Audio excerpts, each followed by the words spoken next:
Association Board of Directors meeting. Couple of things here. We'll first do roll call. Chris, Present. Ashley, Here. Sky, Paul, Here. Reg, Here. Karen, Here.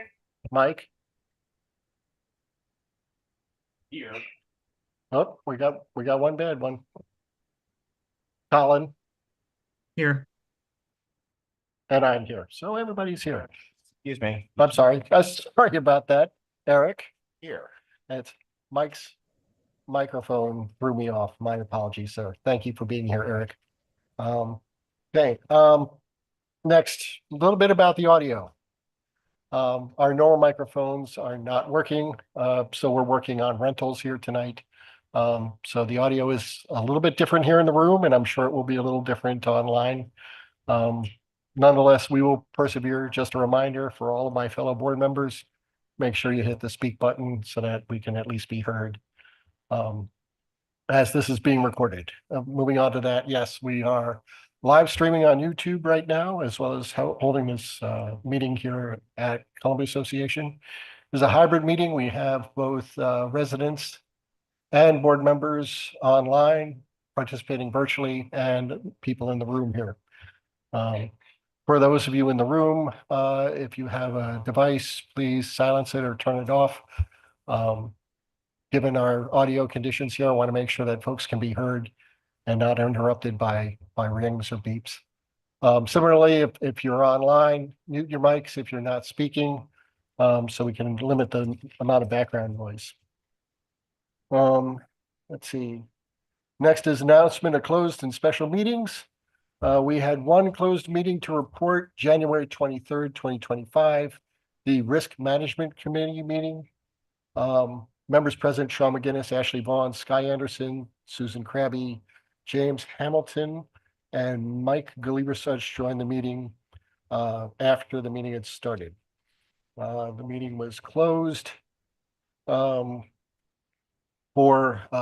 Homeowners Association Act, Section 11B 111, subsection IV, consultation with staff, personnel, consultants, attorneys, board members, or other persons in connection with pending or potential litigation or other legal matters. The meeting was closed at 6:33 and it ended at 6:55. So that's our closed meeting. Can everybody still hear me? It's not so echoey anymore. I just want to make sure it's still getting out on the line. No, we hear you fine. All right, next we have is approval of the agenda. Do we have a motion to approve? That's Reg. Who wants to second? Mike seconds. Thank you, sir. Any discussion? Very good. Let's call the vote. Chris, Yes. did you say yes, sir? Yes. Thank you. Ashley, Yep. Sky, Paul, Yeah. Reg, Yes. Karen, Yes. Mike, Yes. Eric. Yes. Thank you, Eric. Colin? Yes, sorry. Yes. And I say yes. All right. That is unanimous. Thank you. The agenda is approved. Next up is our Columbia update. Sean? Okay, we have some great videos this time around. So first off will be the Red Shirt Club. Last meeting, we shared part of an interview with longtime member Brad Stearns and briefly mentioned the group known as the Red Shirt Club. What started with a trip to the gym on Laundry Day has turned into an entire community of people who not only push each other in their physical wellness journey, but understand the true benefits of social wellness as well. We follow up with them on one of their Friday morning gatherings at Supreme Sports Club.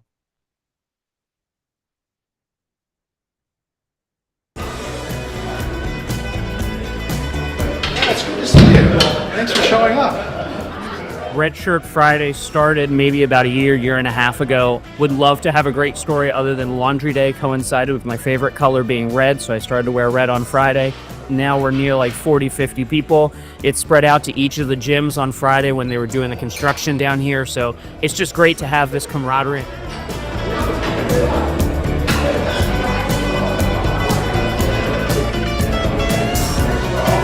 just something we started to do on Fridays just to show, camaraderie and affiliation. There's no penalty if you don't want to do it. There's no reward if you do it. We just want to do it just to show that we're all friends, we all get along. It's a fun place to be in the morning, so that's why we started it.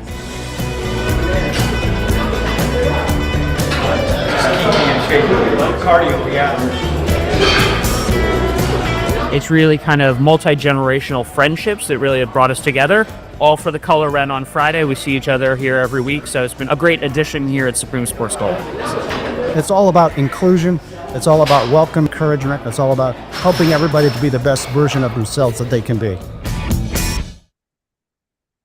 All right, next. You may not know this, but CA has a greenhouse that's located on the property of the Community Operation Headquarters on Gerwig. This is an important part of our efforts to maintain our open space and keep. Hey guys, I'm Jackson, the horticulturalist here at And here's Jackson.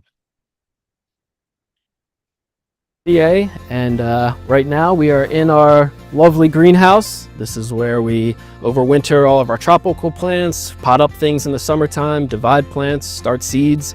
When we have big weather events, it's super handy to have a space like this where I can bring stuff inside, protect them, and not risk damaging plants. At a lot of our facilities, we have tropical plants that we bring out in the summertime, and it gets a little too cold out there from the winter, but it seems a waste to just throw them away. So we bring them in here where we keep it just a little above freezing. They don't need too much care in the winter. We pretty much just sit them in here and forget about them. And then next year we bring them back out in the spring and plant them at all of our pools and gyms. These guys are potting up canna lilies right here. These are the corms of the canna lily.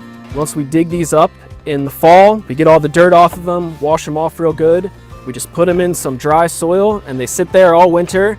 Then as soon as it starts warming up in here and we're getting longer days, these will start sprouting new leaves. Then come maybe May, I would say, they're about 10 inches tall and we can take them out to the facilities and plant them in the ground. Saves a lot of money reusing them every year, a lot more sustainable. We still get these cool tropical plants in the summertime. We've even got some banana trees here. These also end up making their way to a lot of the pools in the summertime. They can reach heights of like 12 to 15 feet. In probably, I'd say about October, we come through and we cut them down at the base. Then we bring them back here to the greenhouse, and then you can already see these are starting to put out new leaves. These have just emerged in the last month or so. Around May, we'll probably take them out of the greenhouse. They'll be safe from all the frost. Get them out in front of the village centers, looking nice. These are a real favorite with a lot of people in the community. In the back here, we've got even more space. This is where we can store all of our cannas once they're potted. They just sit back here and rest until we get some nice long days and start sprouting. A lot of times people will plant tropical plants or things that maybe don't necessarily grow around here, but they do well in the summertime. They're super colorful and bright. And oftentimes those plants just get thrown in the dumpster at the end of the season when the frosts come. But a lot of these things, especially ones that have large corms or bulbs, we can dig out of the ground, bring them back to the greenhouse and overwinter them and then use them again. It saves money buying plant material every year, and it's just a bit more sustainable than constantly purchasing new material each season. This next video is a special request from Sky. Our communications team recently visited the Kids Space Adventure Day and spoke to some of our younger participants. The Adventure Day is an all-day program open to elementary-age children that are typically scheduled for days. Okay, you guys ready? I have a couple of questions that are very important. I'm good at swimming. Swimming. Pink fluffy unicorn dancing on rainbows. What are you doing? I don't have to stop. You don't have to stop. Oh, now you're, oh, okay. This conversation has gone off the rails. All right. I don't even remember having that much energy, but it's nice to see that they do. Finally, CA was proud to host our first ever Afrobeats Bash and Blend event last week at the arena at our Supreme Sports Club. This is the first of many incredible events of our new multicultural program manager, Elenia Slotnick, that she's planned to bring opportunities to learn about and celebrate different cultures to our community. About 100 people came out to experience the inaugural event, and here's a look at the fun they had. we are having a new event called Afrobeats Bash and Blend. It's a celebration of Afrobeats music and Afro dance. The journey of the music is very multicultural. It has a lot of different influences. It's a mixture of music from different countries. It's multilingual. The past 5 or 6 years, there's really been a dance revolution that has brought a lot of different countries together through uplifting Afro street dance using Afrobeats music. CA as an organization understands that we live in a very diverse community with people from all different backgrounds, from all different walks of life. And in order to create a community with a shared purpose, it's important to provide opportunities where people feel a sense of place and a sense of belonging. Opportunities through programming like this, inclusive programming that's free, open to the public, provides an opportunity for people to share their heritage, but also educate people about different cultures and different heritages. And that's a core value of CA. I hope people walk away with inspiration and a sense of connecting with others. I hope people walk away with a better understanding of what Afrobeats music is, of what Afro dance is, of where it comes from, how it's developed, and maybe having a conversation with someone new.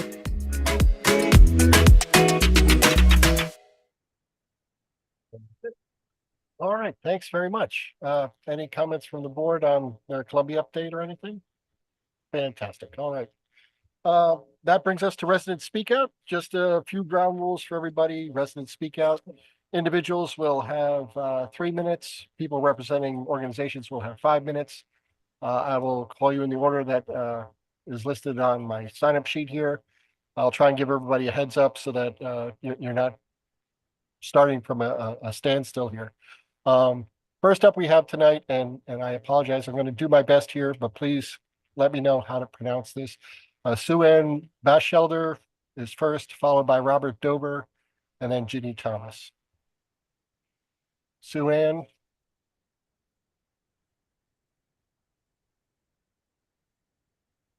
Did I get that right? Maybe? Okay, we'll come back. Oh, sure.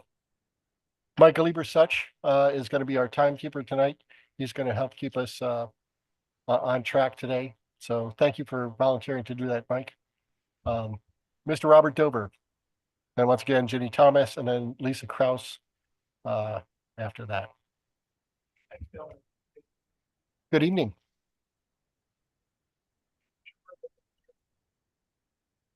Turn on your speakers when you speak. I don't remember.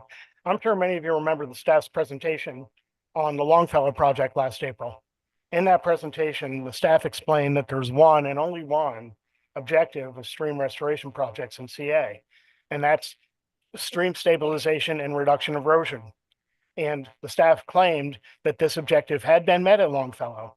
However, with last week's announcement of a substantial repair project at Longfellow in the next couple months, we now know that this claim wasn't true. In fact, CA knew it wasn't true when they made the presentation.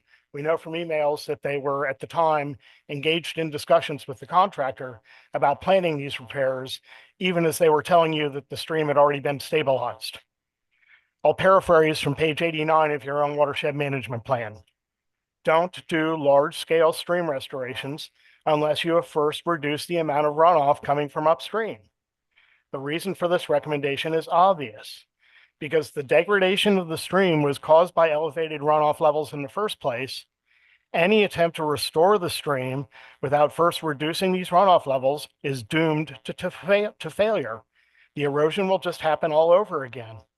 In 2014, Dr. Margaret Palmer of the University of Maryland, having studied 644 of these projects, concluded that less than half of these projects showed improvement in channel stability.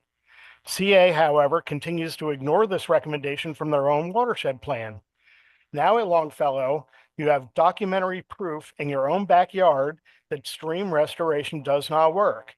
After just a few years, more than 2/3 of the trees have died, and more than 1/3 of the engineered structures have eroded to the point where they now need to be reconstructed. I'm sure that most of you see the current plan as completely logical. Structures have failed and therefore must be fixed. I strongly disagree with this simplistic view. My view is that structures have failed and therefore we must not repeat the same mistakes that caused them to fail. But that's exactly what this repair plan is doing. For those of you who believe that the memo that refers to this project as improvements, you need to know that when communicating with the contractor, they refer to these issues as failures, repairs, and remediation. But when they talk to you about it, it's improvements. Bob, you got 30 seconds. Thank you. And they discuss ways to conceal them from you.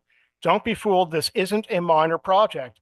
It's a major construction project that's effectively restoring an area that was supposed to have already been restored. Please put a stop to this. Hire a contractor. Look at this independently. Don't just dive into this without letting people comment on it. Thanks.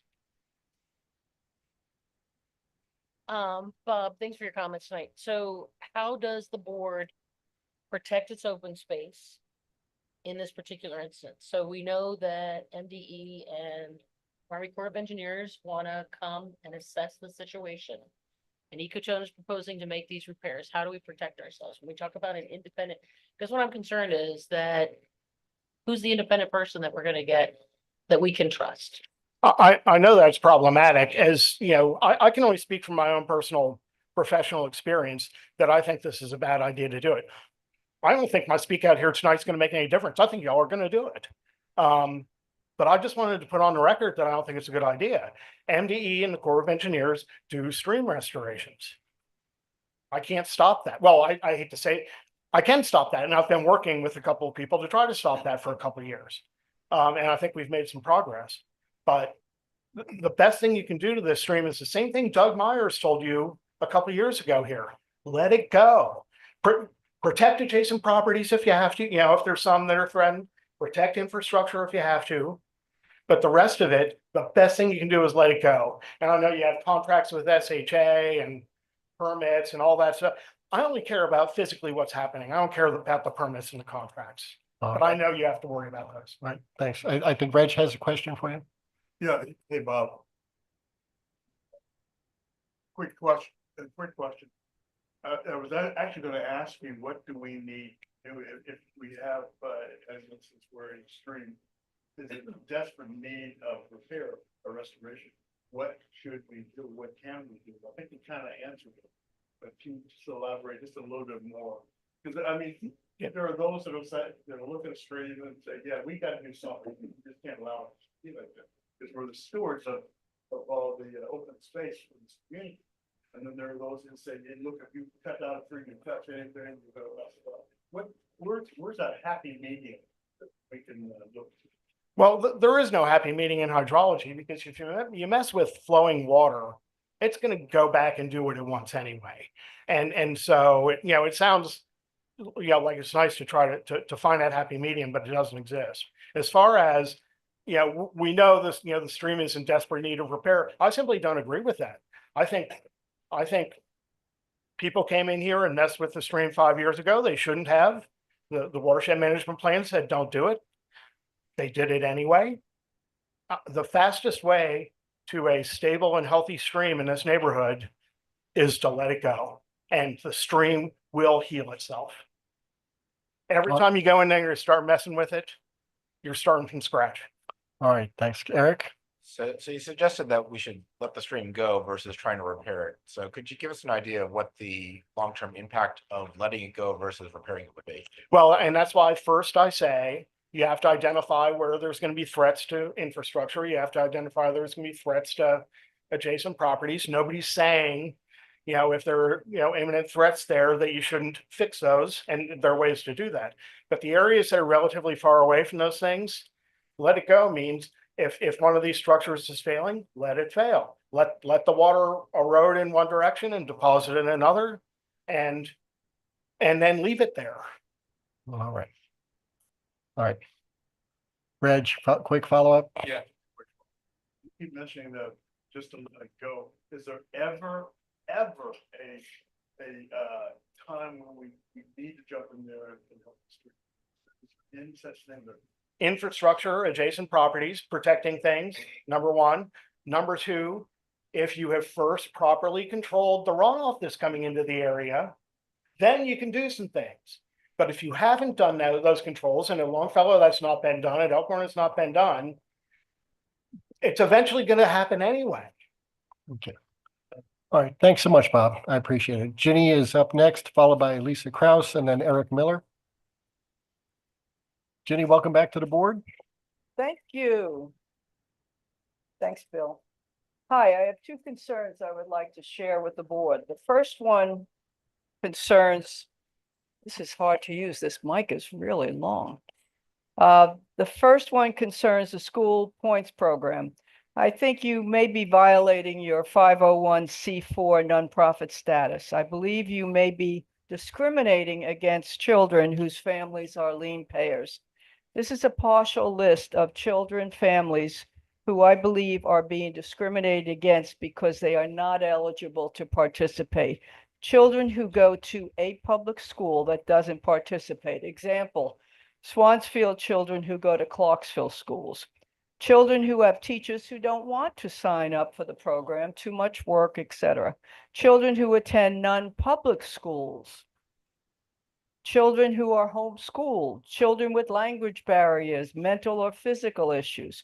Right now, you have a total of 700 families on the program, of which 100 do not pay the annual charge. I hope you heard that. 100 do not pay the annual charge. They are not Columbia residents. How can you legally use CA money to support county residents when you are denying CA children that service?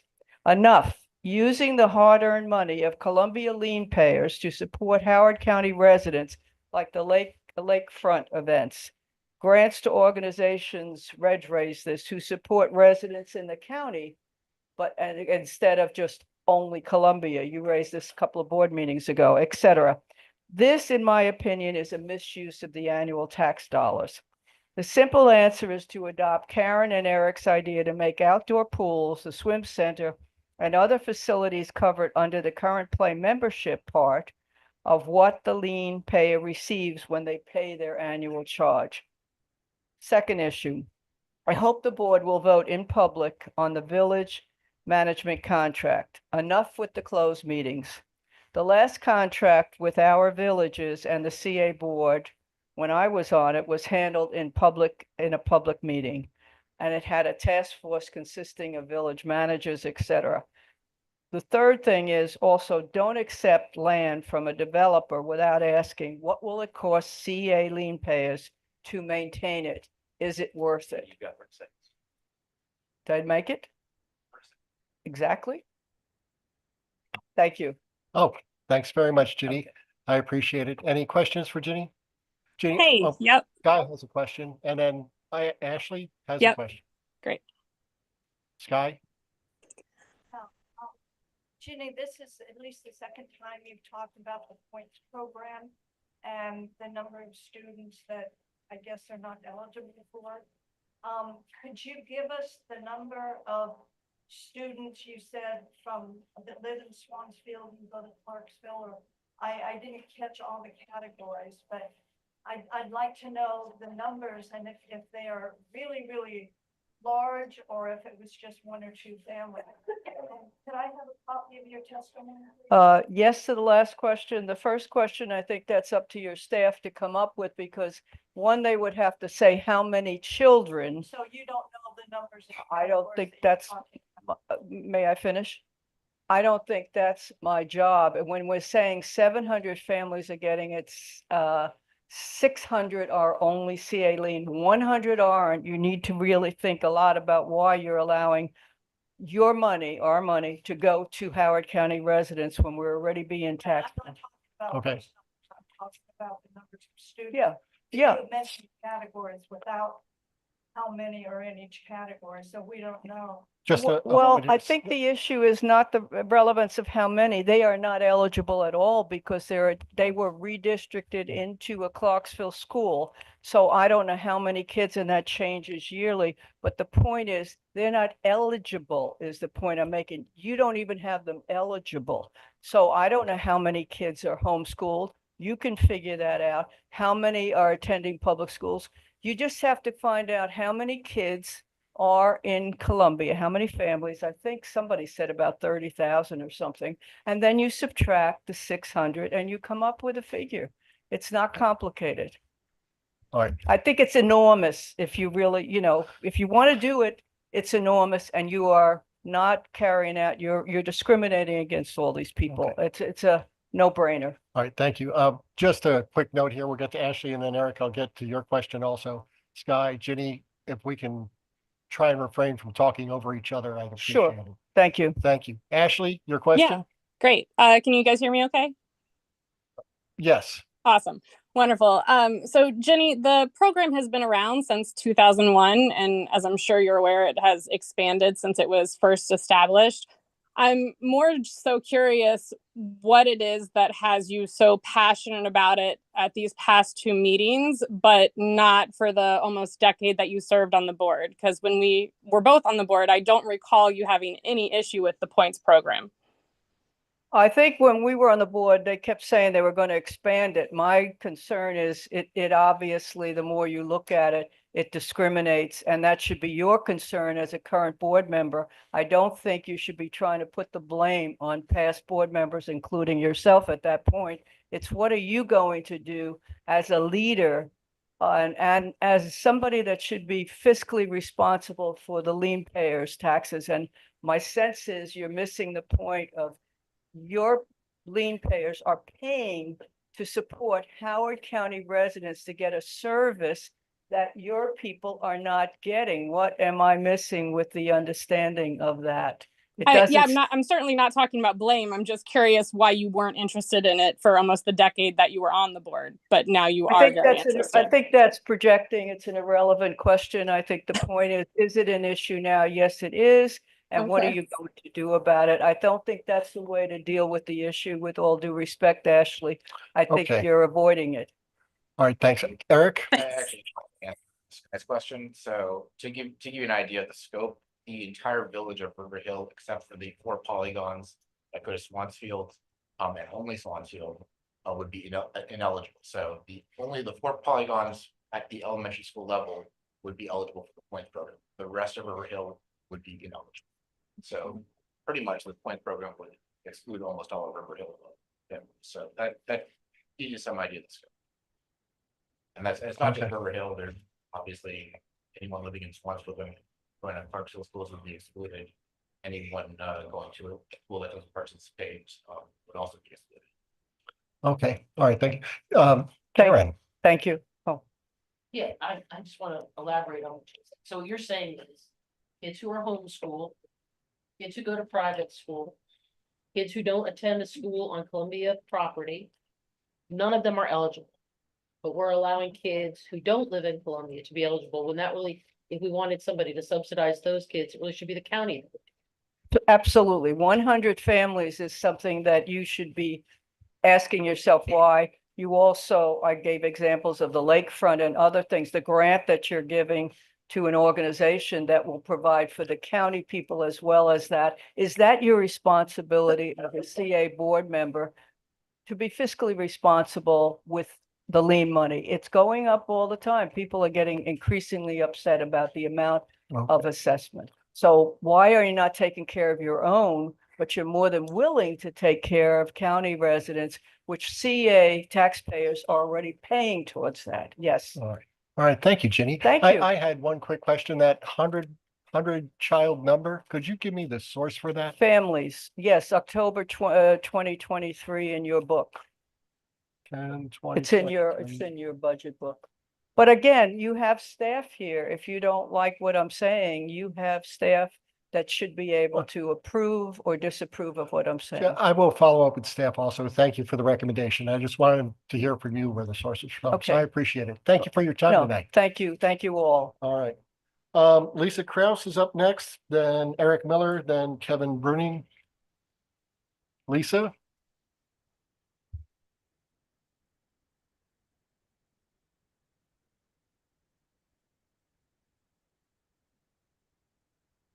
Okay, we're trying to move Lisa over so we can hear her online. If we can just be patient here.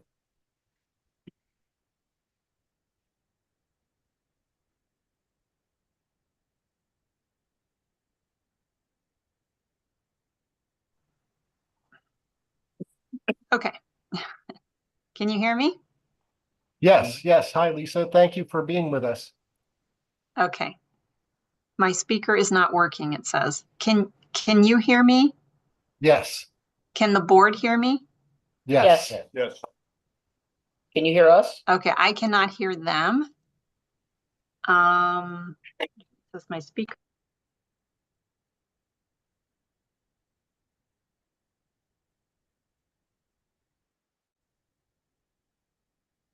You're on mute now. Now we can't hear her. You're on. Can't hear.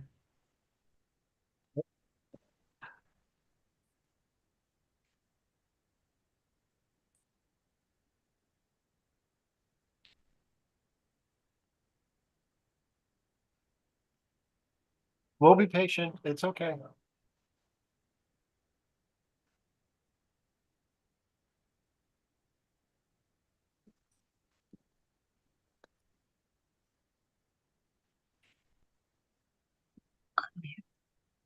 Okay, can you hear me now? Yes. Okay, I'm just going to speak. I cannot hear you, and then I don't know how we'll continue. So I'm sorry. Okay, I'll start. My name is Lisa Kraus. I'm a resident of River Hill. I can see the chat. So I am attending this meeting today to speak out about the W.R. Grace project, which I'm sure board members are familiar with. They're planning to initiate a research and development facility recycling plastics. This proposed project will have a very deleterious effect on the surrounding communities, including Cedar Creek, River Hill, Hickory Ridge, Robinson Overlook, and beyond. Deb Young has come up with a zoning regulation amendment that was originally introduced by a Cedar Creek resident. It is CB 11-2025. It's an act amending the Howard County zoning regulations to add the research and development laboratory use to the planned employment center zoning district and prohibiting such research and development uses that involve commercial plastic pellets or feedstock which produces flue gas and requires a permit from the state of Maryland, and generally relating to research and development laboratory uses in the PEC zoning district. This ZRA, which there will be a hearing Tuesday night, February 18th at 7 p.m. with the county council at the George Howard building. This CRA will not impact APL. However, it would halt the planned W.R. Grace plastics facility. I am asking the board to please pass a resolution in support of the ZRA. Columbia Association should be behind this ZRA. We are concerned as community residents of risks of fire, which the equipment is known to be prone to fires, of leaks, of which are completely, likely, of both the materials coming in and the byproducts being produced, and most importantly, of the toxic emissions to our community. Even small amounts of chemicals can impact health. This facility does not belong next to and near to residential communities. We have an improper use of zoning here, communities next to a plastics recycling facility. We are not reassured by W.R. Grace's reassurances. W.R. Grace has a terrible track record of safeguarding public health and safety, and you can Google that. It's easy to find. So many people are here in Columbia because we love the green spaces. We love the promotion of health and well-being. We love our school district, and we are willing to put a plastics facility here that will jeopardize the health and well-being of our community. And you can talk to me through the chat. Yeah. I hope I didn't go over time. I'm sorry if I did. I can't hear anybody. Please let her know that she was right on time, and Eric from River Hill has a question. If you can type it in. You'll have to type the question. Oh, good. Glad to hear I was right on time. Are we tracking this, Bill? Can we try to spell this?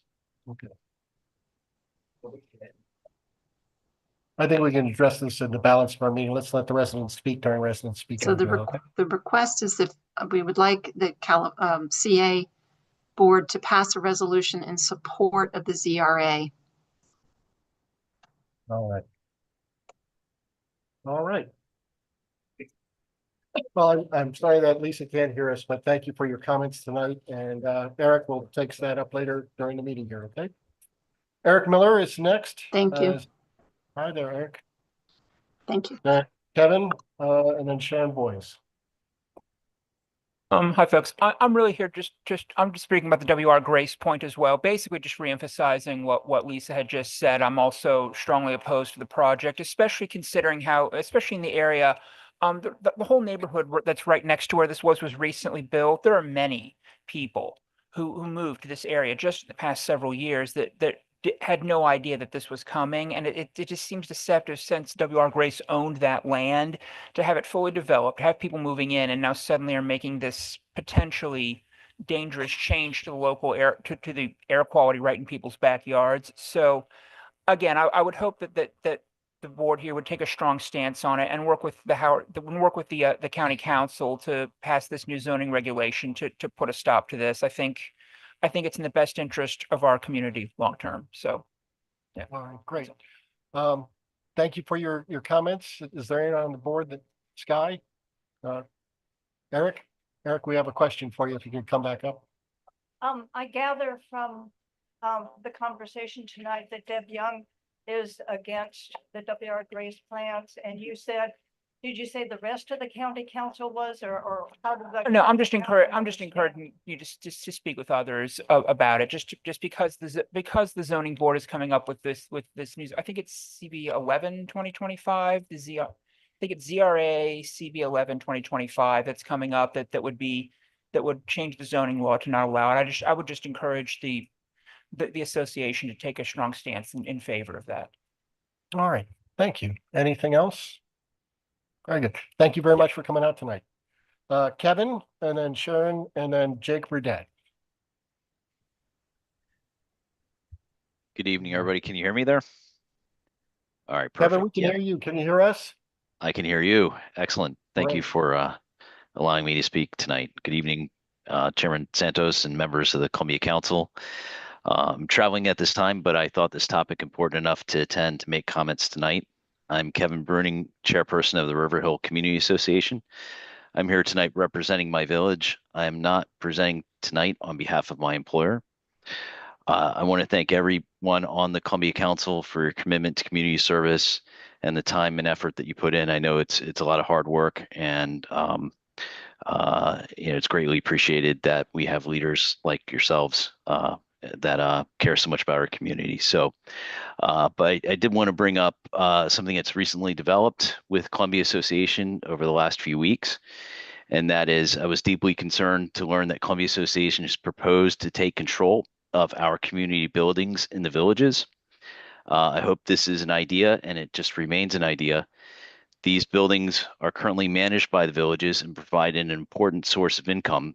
CA's proposal would effectively drain all revenue from the village rental operations. For instance, in the village of River Hill, the proposed change would reduce funding by over $300,000, dramatically cutting community services the village could provide. This would jeopardize cherished programs such as the annual Independence Day Parade, longstanding tradition attended by residents throughout Howard County, and other seasonal events, as well as our monthly newsletter.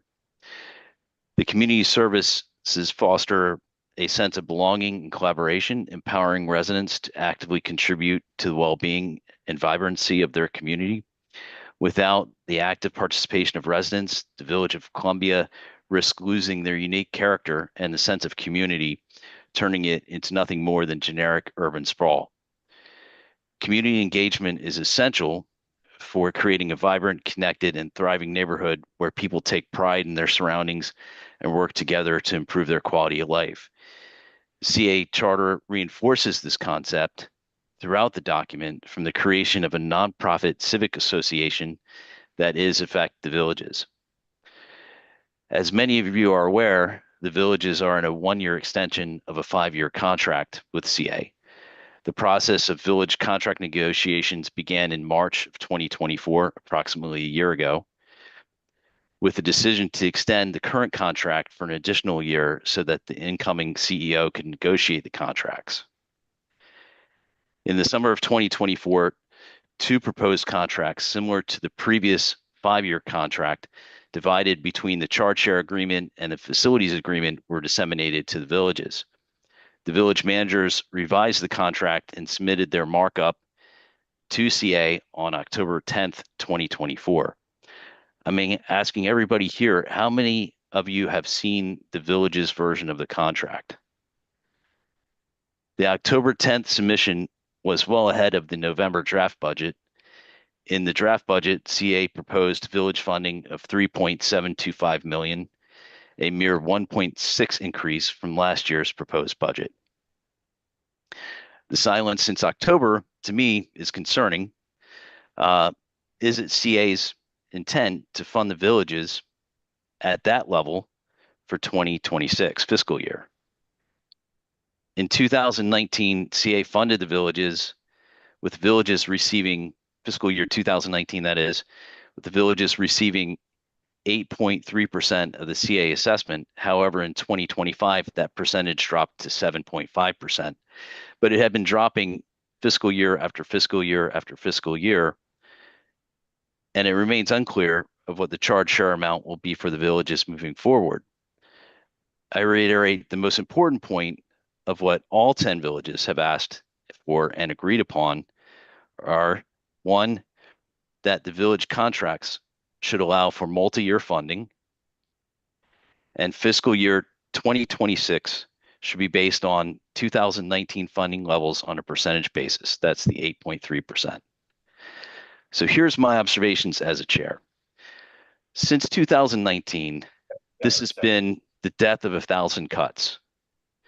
In 2019, the villages received $3.39 million, whereas the total assessment share was $40 million, 8.3%. I'll move on to say that let's ensure our villages have the necessary resources to continue providing valuable services to our community. I ask that you bring the 2026 funding levels back to the 2019 levels. That would mean a total budget line of $4.143 million instead of the $3.725 million. I ask that as a board, you instruct staff through a motion tonight during the CA management contract discussion to update the budget to those numbers. I also suggest that the CEO instruct the village managers to work with CA to address the funding formula and provide a final funding formula by a date sufficient to be included in the fiscal year 2026 budget. All right. Thank you, Kevin. Thank you very much. Thank you so much. I appreciate you allowing us to make comments, our village to You bet. I represent appreciate ourselves. you coming in from afar to help us with this. Any questions? Eric? Hey, Kevin. So Hey. in testimony that this would cost our village of River Hill $300,000. What percent of revenue does that represent? Of Columbia Association revenue or River Hill? That is, our budget is around 650,000. So that would be nearly half our budget. All right. Anything else? All right. Thanks again. I appreciate you and your time there. Thank you so much. Appreciate the few all right. minutes. I'd be happy. Next up is Sharon Boyes. Sharon. Hello, everyone. Good evening, board members and Mr. McGinnis. Can you hear me? Yes, we can. Good evening, Awesome. Sharon. Good evening. Thank you for your time this evening. The creek and forest in Longfellow were truly magical places. The creek was like an aquarium surrounded by a lush, biodiverse forest. It was a healthy, functioning ecosystem that provided a multitude of ecoservices and benefits that improved our quality of life. The 4-year-old, $2 million stream restoration has left us with a pathetic engineered stormwater conveyance system that is unraveling. This never should have occurred. We never should have had to address 24 failing structures, and they are not small scale. People can try to minimize the damage done, the waste of our tax dollars, the fraud in claiming this was a restorative project, and the abuse of our natural resources. But to say that they are practicing adaptive management on all three tributaries is just a euphemism for having to repair a terribly failed project. Like a hole in a sweater, in engineering, a system unraveling means that a system is gradually failing with its components losing their intended functionality, leading to a breakdown or complete loss of operational capability. Failure of one component, like a stitch of yarn, can trigger failures in other connected components, creating a chain reaction that rapidly worsens the situation. Before you know it, you have irreparable harm. You have a huge hole in the sweater or a totally failed ecosystem. That's where we're at. Documents show a dismal reforestation success rate and that the water quality, stream biology, and attempt to decrease erosion and sediment in the creeks are all failing. But the project had just one benefit to just one entity. It produced MS4 credits for the SHA. That's it. This project was far from regulated. It had an exemption from the Forest Conservation Act, which then allowed it to cut down over 1,000 mature trees in our open space. It had a categorical exclusion from the Army Corps programmatic permit, further reducing the oversight and the need for the project to offer proof of success. The exclusion says, based on environmental analyses, no significant environmental impacts would occur. What analyses? The contractor didn't perform 4 seasons of infield studies or ID the sources of pollution. They profited from the pollution, but did nothing to stop it from entering the creek. A biology study from MDE shows the creek was worse off in 2024 than 2023. And now the entire system is beginning to collapse on itself because Mother Nature is trying her hardest to repair charge because of what we did to it. The initial contract is flawed with its focus on the credits, not the ecology or the quality of the work. To say this work needed to be performed to restore the stream in Longfellow and to say this was somehow beneficial to the environment, our community, or our wallets, and have it end up with these results was a serious misrepresentation of the entire project. Now they want to restore the restoration. They want to do it again. There is a long list of serious matters that need to be addressed, but we cannot allow the same mistakes to happen again. It is time for CA to protect CA and to stand up and advocate for our community and our environment. We trusted in the process, and now Karen, we are left if with you quite could the wrap it mess. up, please. No, I have 5 minutes. The new project would have the same deficient oversight or less. And Come now on. we're going to be exposed to more construction noise, fine diesel particulate matter in our air and in the creek from heavy machinery that will drive on tiny neighborhood roads, bringing seeds from invasive species in their tires into our riparian zone. More soil compaction means more erosion. And the stress on the neighbors and the wildlife? No way. I'm here tonight because we cannot trust what is about to happen and we need to get right on this. We cannot rely on ecotone. This would be like allowing a person who caused your house to collapse to rectifying the situation.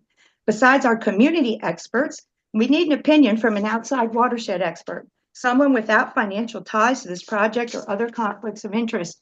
There is $800K in the budget for unspecified watershed projects, and I can't think of anything more important to spend some of it on than hiring an expert and rectifying this injustice. This expert needs to determine if what has been proposed is too little, too much, or just right. They should tell CA what to expect in the future, if we should extend the long-term maintenance agreement with SHA, how much these failures would cost to repair, and should CA obtain a surety bond for the future to protect itself against financial loss, and if so, how much should it be for? For this system to be unraveling so quickly without even having experienced a major storm should tell us all we need to know about the integrity of the entire situation. Our stream will remain biologically impaired for an undetermined period, possibly forever. The forest will take 100 years to grow back. This should have never happened to begin with, but 2 wrongs do not make a right. Thank you. Any questions? All right, hey, Sharon, just a quick comment. I didn't catch the group, so my apologies on interrupting you there. No worries. Okay, all right, Karen. Hey, Sharon, you want to talk about the failed structures? Well, sure. I think that Bob mentioned that there are 70 in the overall project and at least 24 are failing, but that was as of June. So it's possible that there could be more now. And you know, there are a few that I agree may need something done with them. For example, there are some log veins in the stream that are too tall, and they're causing, when the water comes down and hits those log veins, to spill out into this created floodplain. But the problem is it's spreading out too far, and it's putting homes in jeopardy of having wet basements. So they would like to come in and remove those log veins. I'm all for that, but that just requires somebody going down there with a saw and sawing them out of the creek. That doesn't require heavy machinery coming in and access roads and bridges and tree removal and the things that have been proposed. Also, there's, I think, a 75-foot long bank that's failing that it seems like they maybe want to armor. Again, that's something that's just going to collapse on itself, and in 5 years, or the first time we get a tropical storm, that's liable to just start falling apart, and we're just going to be right back to where we were. So I really think that we need an expert to come in and protect our interests. All right, thank you, Shay. All right. Thank any other- you. All right, next up would be Jake Burdette and then Joel Hurwitz.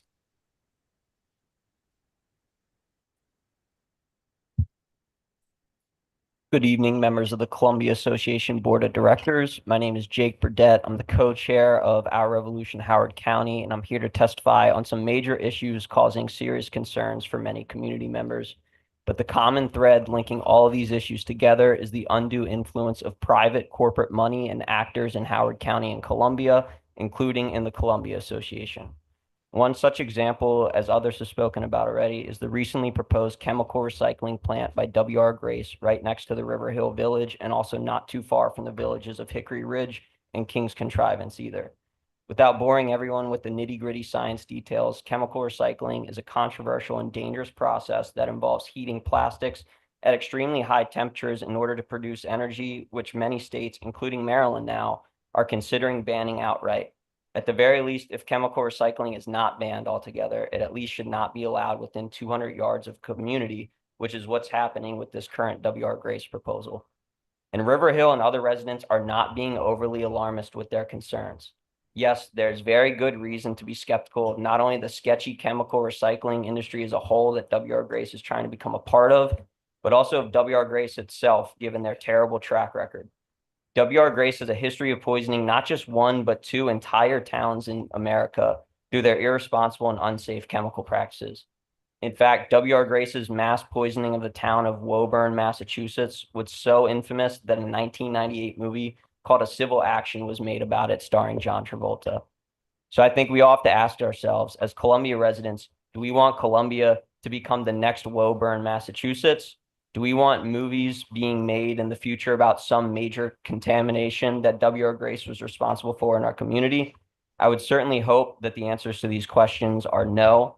Well, if that is the case, I think the CA should be using its platform and powers to do everything it can to try to side with community members against this harmful project, as after all, one of the purposes of the CA, according to the charter, is, quote, for the promotion of the common good and social welfare of the people of the community of Columbia and its environs.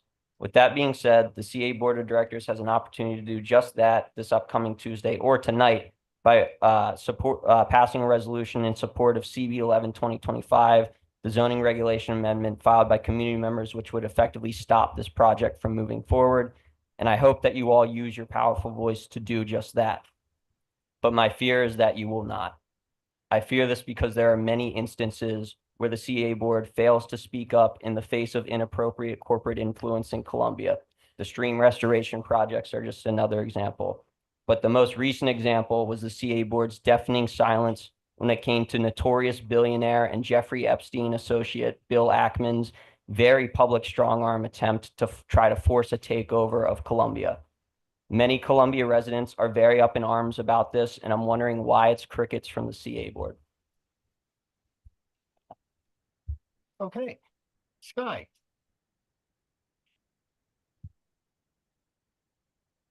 You're the second person tonight that has mentioned the village of Hickory Ridge. I'm from Hickory Ridge, and I brought it to the village's attention months ago. And the village decided it was not under their purview at all. So I'm wondering if, and it seems to be a little bit late in the process. I don't like taking a stand on anything unless I've heard the opposite viewpoint as well. So I'd like to encourage you perhaps to reach out to the Village of Hickory Ridge and give a presentation to them. And then Hickory Ridge will probably ask for a presentation of WR Grace as well. Yeah. Is that a question? Is that okay? I don't think it was a question, but you got through it, so just try and ask a question next time. We're gonna let Karen make a question, maybe. Well, my first one's not gonna be a question. I'm gonna do this for Sean. It's Woburn. Did I say it right? Or Woburn? Yeah, if you live there, it's Woburn. Yeah, Woburn. Oh, And I know that yeah. because I have family members that live there. So, Very good. Thank you s- for I appreciate the education. So Jake, thank you for coming in tonight. This is a huge issue. I already sent an email to John earlier during when the first person asked to see if the board could support CB11. What is it about? What do we need to do? What do we have to do? I don't know that we'll vote on a resolution tonight, but I certainly think it's something that the board would want to look into. I personally am asking us to look into it.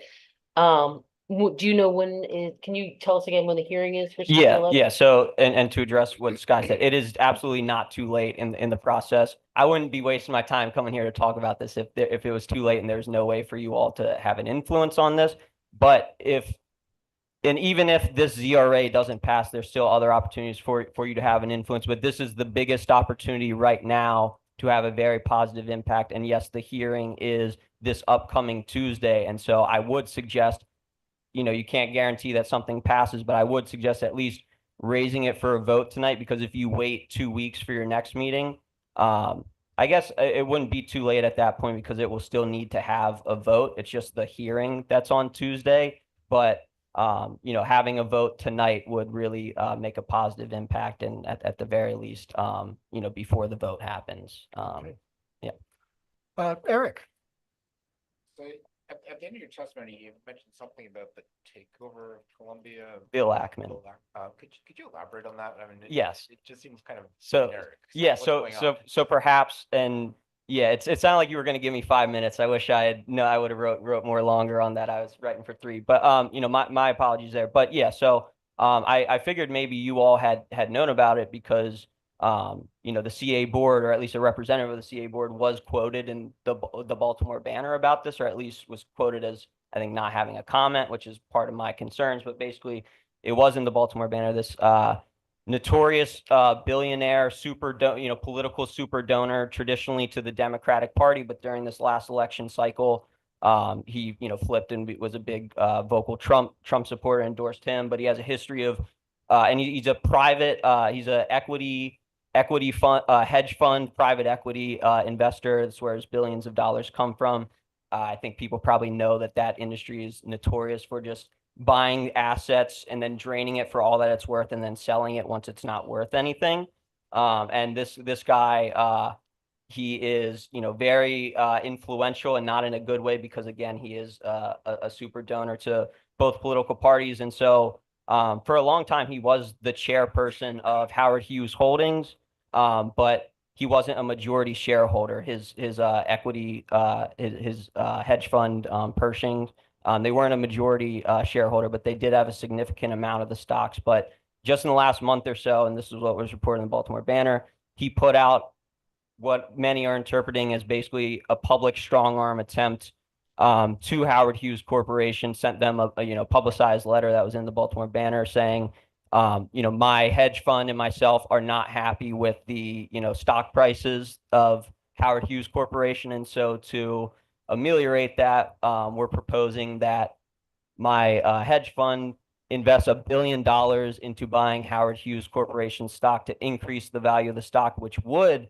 then make him and his hedge fund a majority shareholder.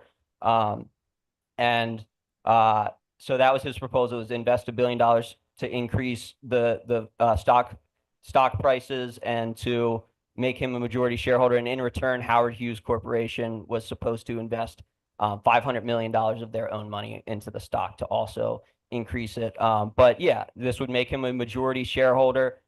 He's not currently the chair of Howard Hughes Holdings, and given his reputation, his background, not just himself, but also his industry. People are very concerned that he doesn't have the best interests of Columbia. He's just going to do everything to maximize his profits at the expense of resident interests. Okay.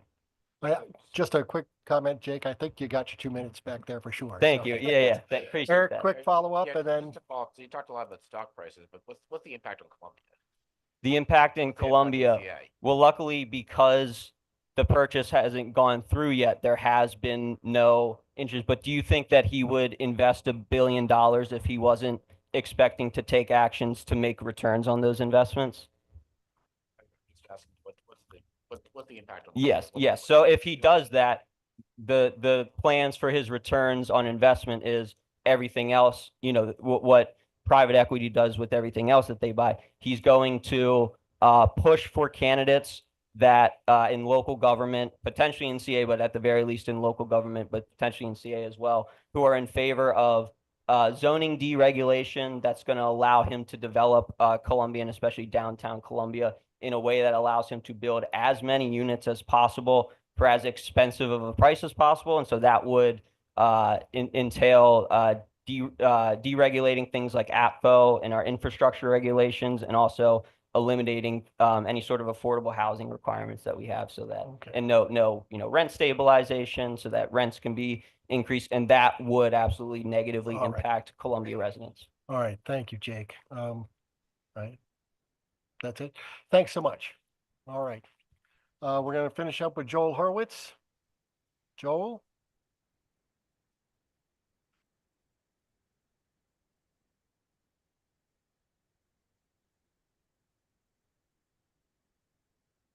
Can you hear me? Yep. All right, Joel, go ahead. Good evening, Joel Hurwitz, live in Harper's Choice. Speaking as an individual, but speaking for Harper's Choice issues as a member of the board for my own views as a member. Regarding Bill Ackman, I worry that he's not necessarily agreeing with everything Jake said, but that he's part of the growing billionaire oligopoly who's taking control of everything. Regarding W.R. Grace, I generally support what the previous speaker said. I've shared my concerns with the sponsor of the ZRA that I have problems with the way it's drafted, but I support the doing something about it. Support for Kevin Broning's comments. As a member of the board, I'm going to make you enforce your policy. If I ask a question, I get an answer. When are you going to have something for me to vote on? There are 7 weeks between now and the last meeting I have in April to vote on something. I haven't seen a contract that I liked, and I certainly haven't seen one again, as Kevin pointed out, in months.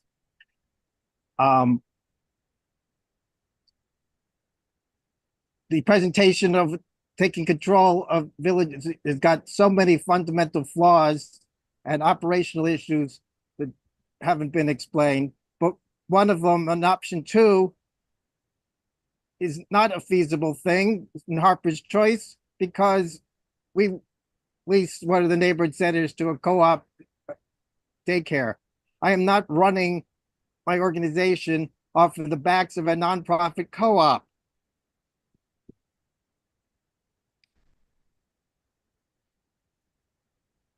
And the other big flaw is you have no fixtures to sit on, to use, to do anything with. No microphones, no chairs, no tables. I don't know. Seems to be left out of all of your analysis. You don't own anything. Harper's Choice does. The other villages do. Lastly, I objected to the fiduciary statement in the previous current contract. I haven't signed it in several years, and I won't. Because you don't agree with it, because you actually want the villages to do something for the benefit of CA, not for the villages. And anybody in the villages in Harper's Choice's position and the other villages that get less out of taking control can't have a fiduciary duty to the village at the same time supporting your contract. But again, What is your timetable in your 10-minute discussion that is not adequate tonight? I'd like an answer sometime next week. Not All right, tonight. thank you. Thank you for your comments, Joel. Do we have any questions from the board? All right, Mike. Mike has a question for you, Joel. Joel, what is it you want an answer on? I'm not clear. You do not have enough time to negotiate this contract in the next 7 weeks. So what are you going to be asking the villages to do before the end of the fiscal year? Gotcha. Stay tuned. I think we got that in the agenda. All right, thank you, Joel. All right, that concludes the resident speak out portion of our meeting. We're gonna take just a 5-minute recess, come back at 8:15. We'll rearrange the furniture here to start our regular meeting.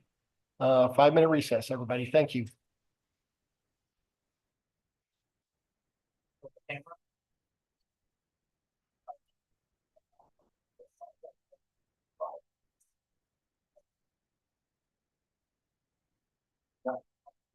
Concerned about it.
All right, everybody. We are back from recess, back in session. We're going to continue our meeting. First item on the agenda, under old business, Inter Arbor Trust update. I was going to introduce you, but if you want to, oh, I'm sorry. Let me do the consent agenda really quick. Apologize. I'm just causing problems all over the place. All right, a little more business here. On the consent agenda is approval of the draft minutes from January 23rd, 2024. Does anybody object to the consent agenda? Hearing no objection, the consent agenda is passed. On to old business Inter Arbor Trust presentation update. Miss Nina Busu from the Inter Arbor Trust, welcome back to the CA board. Thank you. And I think I have some slides, which I don't know why I brought my laptop because they're on a different computer. And I will probably sit back down, but once a trial lawyer, always a trial lawyer, so I feel really stupid talking when I'm sitting, so I apologize.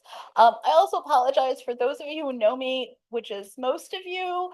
I'm usually a really loud person, like that's fundamental to who I am. Unfortunately, I have some laryngitis, so I sound ridiculous. So I apologize, but I'm so excited to be here with you. So for those of you who I don't know, nice to meet you. I'm Nina Basu. I'm president and CEO of the Inter Arbor Trust. And I'm so excited to be here to give you a presentation. When I spoke to Sean suggested that we, based on some board questions, give an update of where we are in executing the 2021 updated concept plan that this board, though some different members perhaps, approved in January of 2021. I did receive some questions yesterday from board members, which I answered in writing, though hopefully I'll get to it in this presentation as well. Obviously, this is a huge, big project, so I would love to invite all of you, either as a group or individually, to come see the site, and we'd love to show you around. So first, the Inter Arbor Trust mission is to promote and nurture a park in a unique natural setting for a variety of arts and culture experiences that enrich the entire community. So the first question I got was, what is the Inter Arbor Trust? So number one, it's a really bad pun. So those of you who were around in 2010 to 2014 probably remember Michael McCall, who has since sadly passed. But the entire idea when the project started was Meriwether Post Pavilion is sort of in the center, similar to what the Inner Harbor was. So that was the thought process as folks started to think about how Symphony Woods could be reimagined. It's also the name of a concept plan. It's also an organization. And this is my favorite. 12 years ago tomorrow, this board created the Inter Arbor Trust by passing the Valentine's Day 2012 plan. And so it's that dream that's becoming a reality. So the trust was created by CA to fulfill the 2010 general plan vision. We have a perpetual easement of what was originally 36, now 51. It's actually 50.6, but I round up acres of Meriwether Park at Symphony Woods, and it's empowered to design and build the Inter Arbor Plan, now renamed Symphony Woods a Community Vision. The park was managed along with CA until 2024, and now CA has, the trust has taken over the maintenance responsibility. So what does the trust do? Number one, we provide arts and culture programming, and we provide a venue. So we both provide the actual programs, but also we, from time to time, act as a venue for other providers, particularly for IMA, which is the for-profit producer of shows at Meriwether Post Pavilion and also in Symphony Woods. We provide we protect, maintain, and enhance a publicly accessible park, and we preserve and protect and enhance the environment. So just to give you an idea of the timeline, because I know this was a question from the board, Downtown Plan was adopted February 1st, 2010. CA adopts the Inter Arbor Plan February 14th, 2013. and directs the creation of the Inner Arbor Trust. The Inner Arbor Trust was created on April 26, 2013. Happens to also be my daughter's birthday. And then CA grants the perpetual easement on March 14th, 2014. Then the chrysalis opens April 22nd, 2017. So for those of you who are here, that was the rainiest, coldest April 22nd in history. So we got started in 2017. I came in May of that year. I got a set of keys and figure it out. We started to figure out how to operate. We started to figure out how to do what CA charged us to do, which was to provide a substantial number. Wish it had been defined in 2014, but we'll just go with substantial number of free programs for the community. And when we got to 2019, we were at the stage where it was clear that we needed to have a reasonable reevaluation of the Inner Arbor plan. The world had changed. This is even before COVID, but we learned what worked and didn't work on the site, and also what was feasible and not feasible as downtown development had changed. So we started that process, then COVID happened. So instead of starting in March, we started in July of 2020. We created a stakeholder and community-driven committee to review the 2013 concept plan and to update that concept plan for further development. Before we did that, we worked with CA senior staff. I remember sitting with Susan and having a great conversation about, hey, we've got a great opportunity here because the residents and everyone's expectations are changing. So we had, some initial conversations. We had the understanding that any changed plan would need to either comport generally with the original plan or alternatively be approved in, summer of 2020 and into fall. It was an expert-driven process, which we'll talk about a little bit later. But we go ahead, the trust board approves that plan, and then in January of 2021, this board approves it. 22 was mostly about prioritization of elements of the plan and also installation of pathways. 23 and 24 has been about obtaining funding to make the plan a reality. Just really quick, let's talk about the land we're talking about. The northern part of phase 1 is what I would assume just about everybody thinks of when they think of Symphony Woods. I don't think the average person thinks that Symphony Woods or the easement jumps across the other side of Meriwether Drive. However, it's a lot larger than you might think. So these are the 4-phased easement. This is just, a map version, and here's an aerial just to give you an idea of the sheer size. This is how 36 acres becomes 51. Say requirements in the easement, and I know somebody asked this question, why do we have these overlapping board seats? CA controls 3 of the 7 board seats. In addition, the easement requires that if the trust adds additional seats, then for each of those additional seats, a CA director must be added as well. The CA requires a substantial number of free events. The CA reserves a headquarter building that may be built, requires development in accordance with the approved plan, land to benefit the public for not-for-profit charitable uses, and we have mutual standards for use of the land. So this is the concept plan, the 2021 concept plan. And I'm just going to try to go quickly through it because I think their questions were really about the colonnade. First, this is Keystone Green Space in downtown Columbia. You can kind of see Kittamakundi, though it's a little hard to see that that's green space. But this is, you can see where Symphony Woods is in the scope of downtown. So Keystone Green Space is important because it's vital to the overall community building and civic development of downtown Columbia. It's public space. It is owned by CA. It will always be owned by CA in fee simple. It is managed to be accessible for all, and it's a third space that doesn't require money to utilize. So again, the concept plan process was expert-led but community-driven.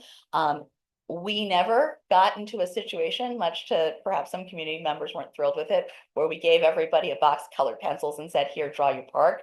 I want an engineer, I want an architect to run that process, but we do want the community and particularly specific types of stakeholders, including Howard Hughes, including Columbia Association, including Meriwether Arts and Culture Commission to be engaged in that. And then we had mutual approval. The idea was to build on the vision and legacy of Columbia, to respect and enhance the natural woodland and creek character, and to ensure that this works as a 365-day per year space, and to selectively add features that are flexible, because we have a large number of activities and different types of activities on the space, and that it's supposed to be unique. This is a destination. So the concept plans, we start from the land. We're trying to have an invitation into the space. We're going to talk about the daily life of the park and the pathway network. And just given here, these are some character pieces just to get the idea of the look and feel. This is a visual of the and I'm happy to share these slides if you all would like them.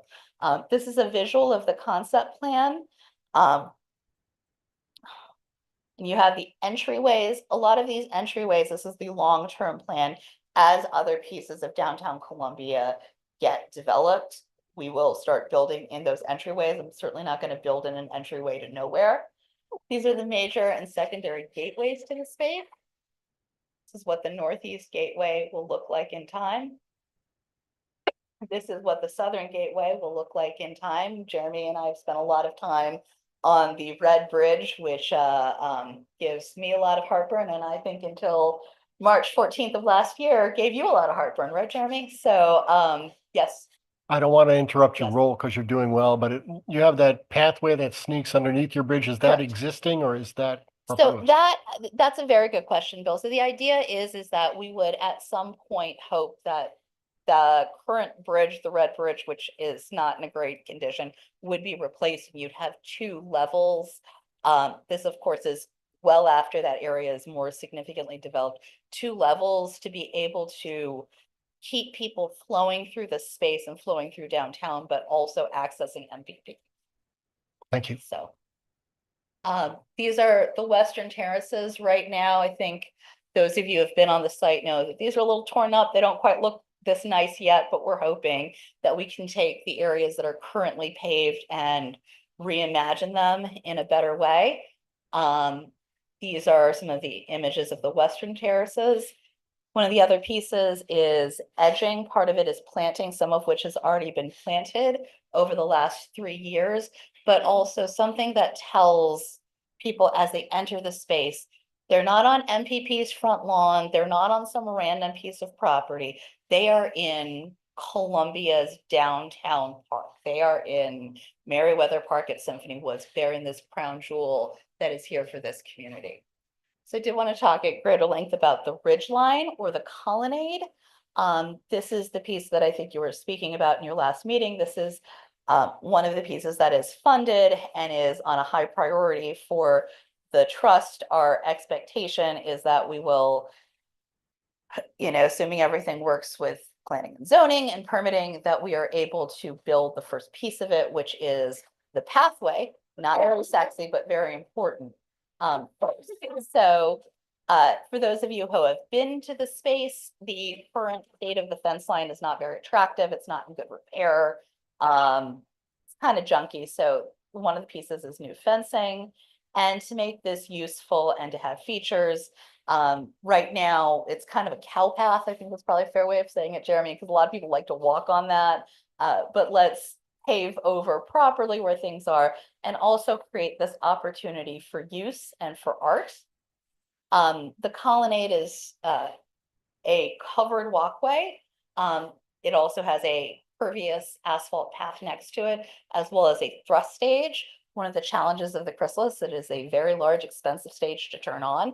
Costs roughly $4,000 every time we want to do anything on that stage. That is anywhere near a performance. Having smaller spaces also allows for different types of arts events. This also, we worked very closely with MVP on, creates sort of a pervious border and enhances their festival use experience. when the colonnade would be closed, these are some of the seating and park uses that can go on in that space. There are opportunities for art. And as you can see to the left of the picture is where the pervious pathway, which is the first piece of that, goes in. As the facility grows, we're looking at putting in more traditional park elements, including pavilions. Some images of what pavilions might look like, a gazebo. And then on the south side, a type of gazebo, which we've called the nest. We are an arts park and we were chartered by this board as an arts park. So what we're trying to do is create infrastructure for art throughout the park. Here are some ideas of public art. We already have some pieces through Howard County Arts Council's program. We, as we grow, intend to have more pieces of art. And then this is my favorite piece. Unfortunately, my kids are getting a little too old, but I'm basically a 40-something-year-old child. So opportunities for destination play and playfulness. First, on the upper plaza, we're looking at acoustic and kinetic play, which was a piece that the concept plan committee thought was really important from a placemaking standpoint. On the mid-level of that plaza, just lower to that, the concept is iconic structural play with the moth. And this, which is funded through state grants at this point, is the Bend in the Creek Playground, which is what we are extremely excited about on the east side of the park. And the vision for this is a all ages, all mobilities series of towers that form this playground. And the idea, of course, is that we have a great need of play. And one of the things that we've talked about at various times is, can this community have a strategic play plan? But also more than just a tot lot, more than what you see elsewhere, a destination playground. More pieces. And then finally, it is Symphony Woods. So we're working towards better management of the canopy. If you ever want to hear my opinions about tulip poplars, I'll be happy to bore you about those later. But the status of the woods is of concern, and planting the next generation is critical. Pathways, much of this has thankfully been done thanks to both Howard County and to CA. These pathways completely change the way the space is used.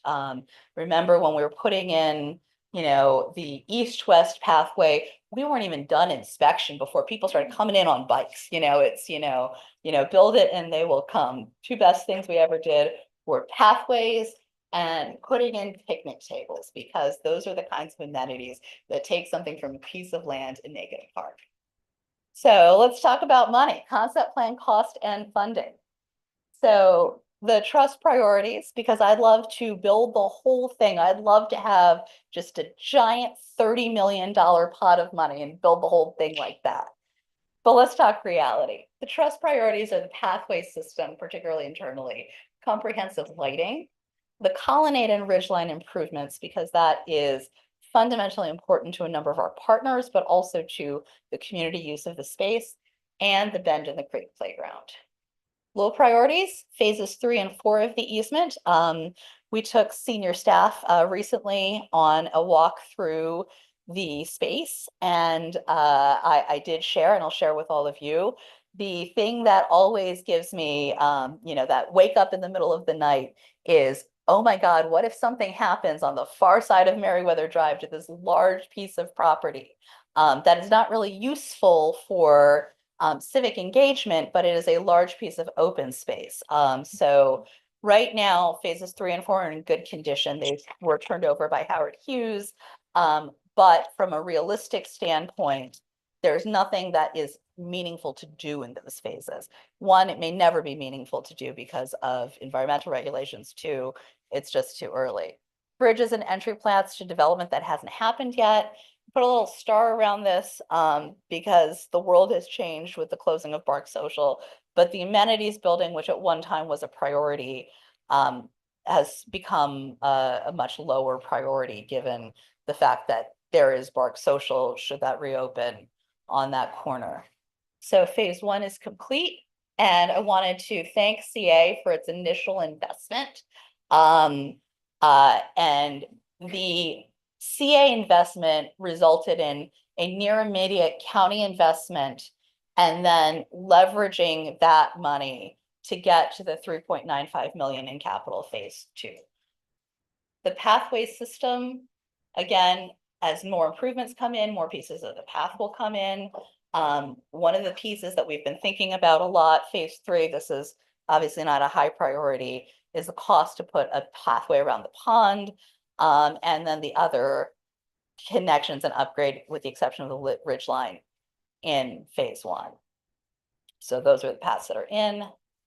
So thank you all for your vision and leadership.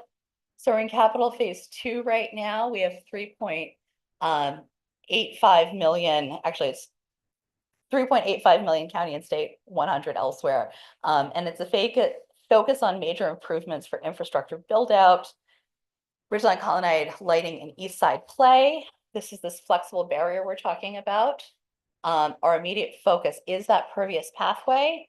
And again, I'd love to take you to see what this space is, but I know that in your last meeting, there was a question about where it was located. So I'm hoping that with this visual, that question's been answered. If it's not, please feel free to interrupt me. Oh, sorry, go ahead, Michael. It's actually not about the location. Sure. That's clear now, and I appreciate that. But when you're talking about these phases and the money, what's not clear to me is what you have and what you need. Like I'm not. 3.95 is what we have right now that hasn't been spent yet, right? So that's what we have that hasn't been spent yet. The other phase 1 has been spent. So we're in phase 2. And that will get us, and famous last words, right? Famous last words to say, given the massive inflation of the universe, that should get us through the Bend in the Creek playground. And that's a huge piece of this. And it will also get us those immediate connectivity pieces and the pathway pieces that'll go to the Bend in the Creek playground. Colonnade, lighting, Bend in the Creek playground. What's been done previously is the shared use restrooms, the pathway system, and seating, as well as planting. What does the rest of this look like? That is a very dangerous question for me to answer, but I'm going to try anyway. So the amenities building, I think it's here. So, well, we can go back to that, but so the amenities building, which is probably a huge piece of this, that's a $5 million building. Site work has created some anxiety for the engineering team. When we looked at this, we did a study on that building.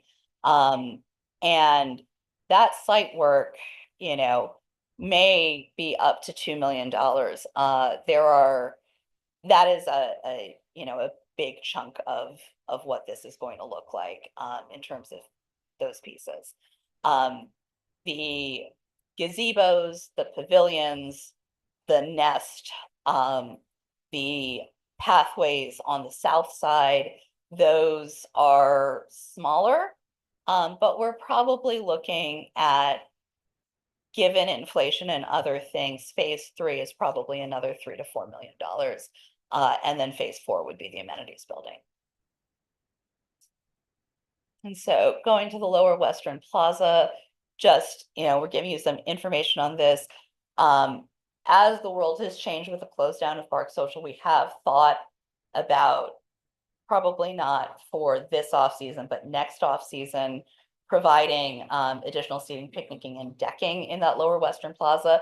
The idea initially is that that would go in well after the amenities building, but it's important to not only the trust, but all the stakeholders in the area that the west side of the park is turned on and inviting. And that's just a visual of the amenities building, which will be beautiful when we get to it. This is just some of the information about grants.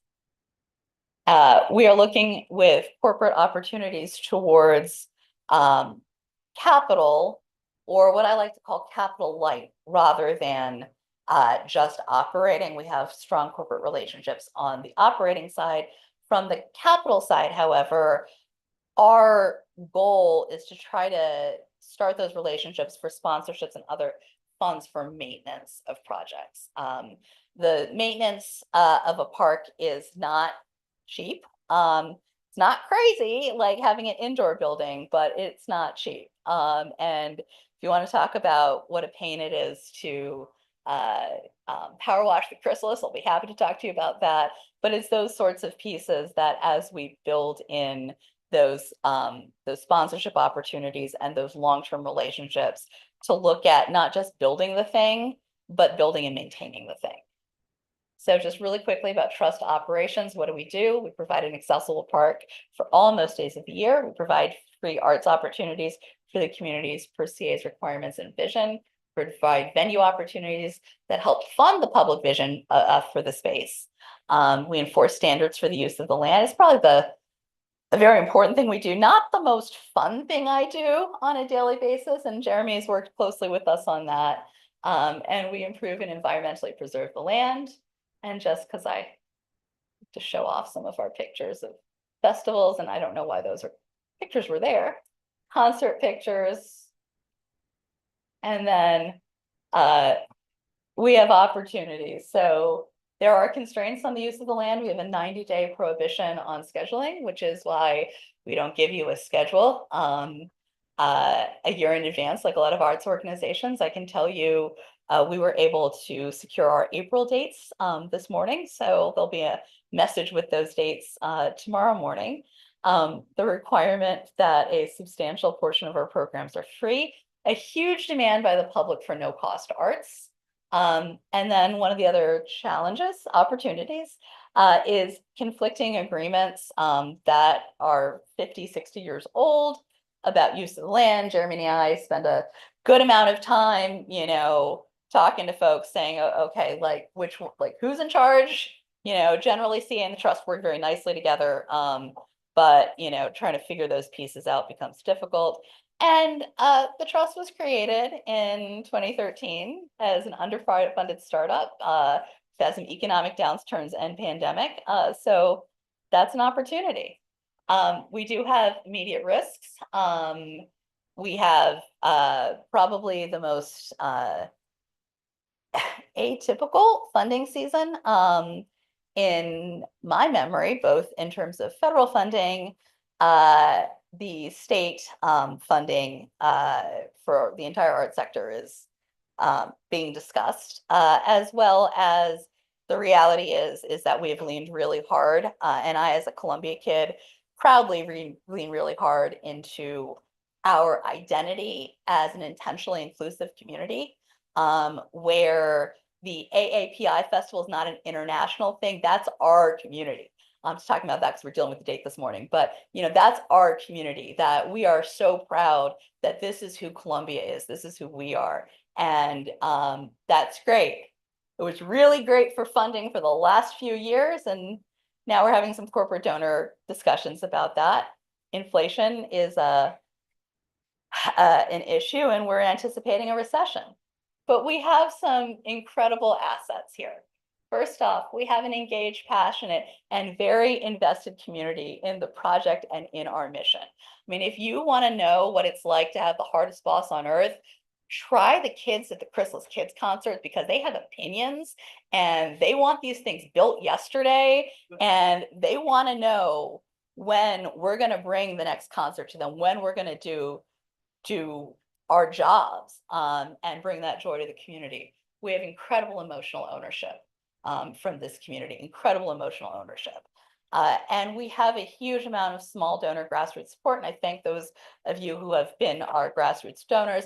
Literally, we had donors that were paying for the roots of our plants. We've achieved substantial funding, and we believe our success is an integral part of the overall development of downtown Columbia. So I'm happy to address any questions. All right, we'll go around. Eric? Yes, thank you for your presentation. Actually, I really like the ideas you have for the play areas. I would love to see the idea to learn some of those ideas to be able to integrate them into our town podcast as well. But my question has to do with one of the earlier slides. You mentioned that we have part of the easement was CA is allowed to build a headquarters on the. Yes. how would that work and how would that work with all the building you're planning? So CA has a right, an unassailable right to build its headquarters should it choose to do so. Many moons ago, in 17, one of the conversations was whether or not there could be a shared amenities building that could serve as a CA welcome center. Now, the world has changed greatly since 17 when we first had this conversation. The welcome center uses have changed. Work at home, work from office, all of this has changed greatly.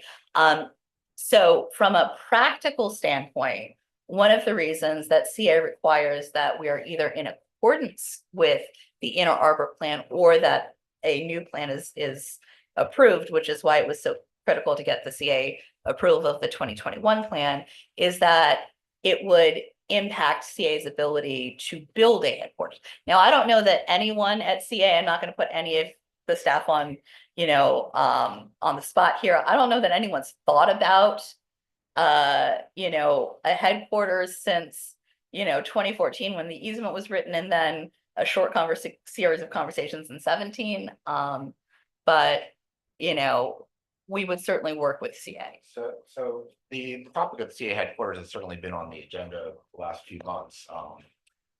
And given that we've been discussing a new headquarters on the agenda, I would be really interested in exploring this option. See how it could work to work with the amenity center and how we could basically form a partnership with the headquarters and an IAT activity center. And I'm happy to send you also some of the 2010 to 2014 documents, Eric, offline. But the original idea was that that there may be use, and I feel like Bill probably remembers this better than I was. I was having a baby at the time when this conversation was happening. So I was like kind of not there because Ducky was being born, but I think it was the intersection of what is now Symphony Woods Road, what was South Extension, and Little Patuxent. So it's kind of the opposite side. But that is also left alone, at least in part because of that. Yeah, within the open space, there's a small amount of buildable land, and I believe it was first discussed during the Phil Nelson years, probably 2008 vintage, 2010, and then it kind of moved on through.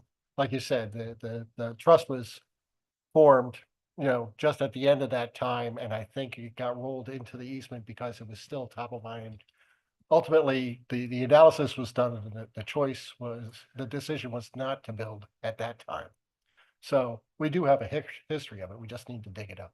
So, all right. I think given the talks about a new headquarters, or potential impacts of the current headquarters, I think it's something that we should. All right. Thanks. All right. Sky. Thank you. We got Sky, then Colin. Thank you, Karen. I have 3 really quick questions. Sure. One, could you define perpetual easement?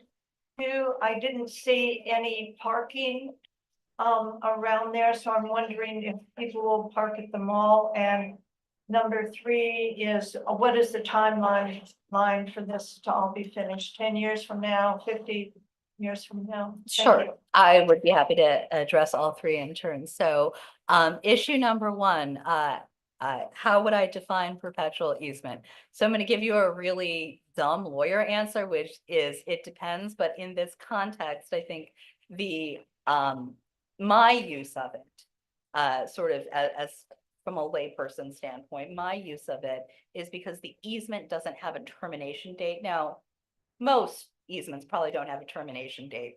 For some reason, when all of these discussions were happening in, between 2010 and 2014, there was a discussion of constantly referring to this as the perpetual easement. So I've continued to do so, but this doesn't go away. And one thing that I think is really important, despite the fact that the trust has maintenance responsibilities now, CA owns the land, right? Like, I have these conversations all the time. CA owns the land in fee simple, and that's never going to change. So I don't know if that addressed your question. Do you pay rent to CA? No. Okay. Your second question, I believe, was the parking. So the parking is dealt with by the overall downtown parking plan. And that overall downtown parking plan applies to us, applies to Meriwether Post Pavilion, applies to anybody who's doing anything at Colorburst. And Howard Hughes is the sole owner of all the parking. There are a series of parking agreements and easements. So we have 7 ADA on-site spaces on the Chrysalis side. All of the shared ADA on the west side for Meriwether Post Pavilion, and the trust is within the trust easement. And for the Chrysalis side, we have the shared use lot with 58 spaces now. For the rest of it, we park through the Howard Hughes parking structure. Typically, we use what we call lot 2 flat, and lot 2 garage, which is the MedStar building, and lot 4, which is immediately across from the west side, or on an overflow on the Chrysalis lot 6, which is immediately across LBP from the east side. Timeline. I am hoping that before the end of this fiscal year, my first piece of the Ridgeline will be in. The Ridgeline, the phase 2, including the playground, should be no more than 3 years from today. Phase 3 and 4, on the other hand, are probably significantly longer and are necessarily dependent on what happens with the rest of downtown Columbia. Okay. All right, we're going to go to Colin next and then Reg, but just a quick reminder, we have only about 10 minutes left in this discussion, so just be mindful of that, everybody. Colin? Thanks, and thanks, Nina, for coming out tonight. I'm living in town center. I obviously visit this neck of the woods, no pun intended, pretty often. But I am wondering about data. So I see events happening all the time, and I'm just wondering if you how many people are showing up, what are the well-attended events, what are the not well-attended events, and getting kind of community feedback in that way. And just kind of, if you had any idea about just general visits and what kind of visits those may be as well. Sure, absolutely. I wish I had had copies of what we gave, my team gave to this Howard County delegation in Annapolis earlier today with our visit numbers on them. So the best attended events are our festivals, and in terms of overall park visits for a ticketed event, whether it's an IMA event, Wine in the Woods, or a trust event, it is well over 100,000 visits per year for last year. In terms of our events, we are roughly about 35,000. Our largest events have been the cultural festivals, AAPI, Pride. Those events are just much larger. The concerts are, we have had concerts in the past where we have eclipsed, gone close to 6,000, that 2 of those. Most of the concerts are under 2,000, and our, best concerts, quite frankly, are the ones that are community focused. Columbia Orchestra, Cultural Planera, other Howard County based organizations, Maryland Winds. It also differs greatly based on weather, which is the downside. Yeah, that makes sense. Thank you so much. And I'd love a copy of the slide deck, and if you could then send that report. I think just a comment of anecdotal perception. I think I hear about the AIPI and Pride. I think my concern is when I see events that are put on by the IIT. I'm curious about if we have demographic data, because I often, again, my perception is that the demographic of people attending some of those events don't often meet the overall demographics of Columbia.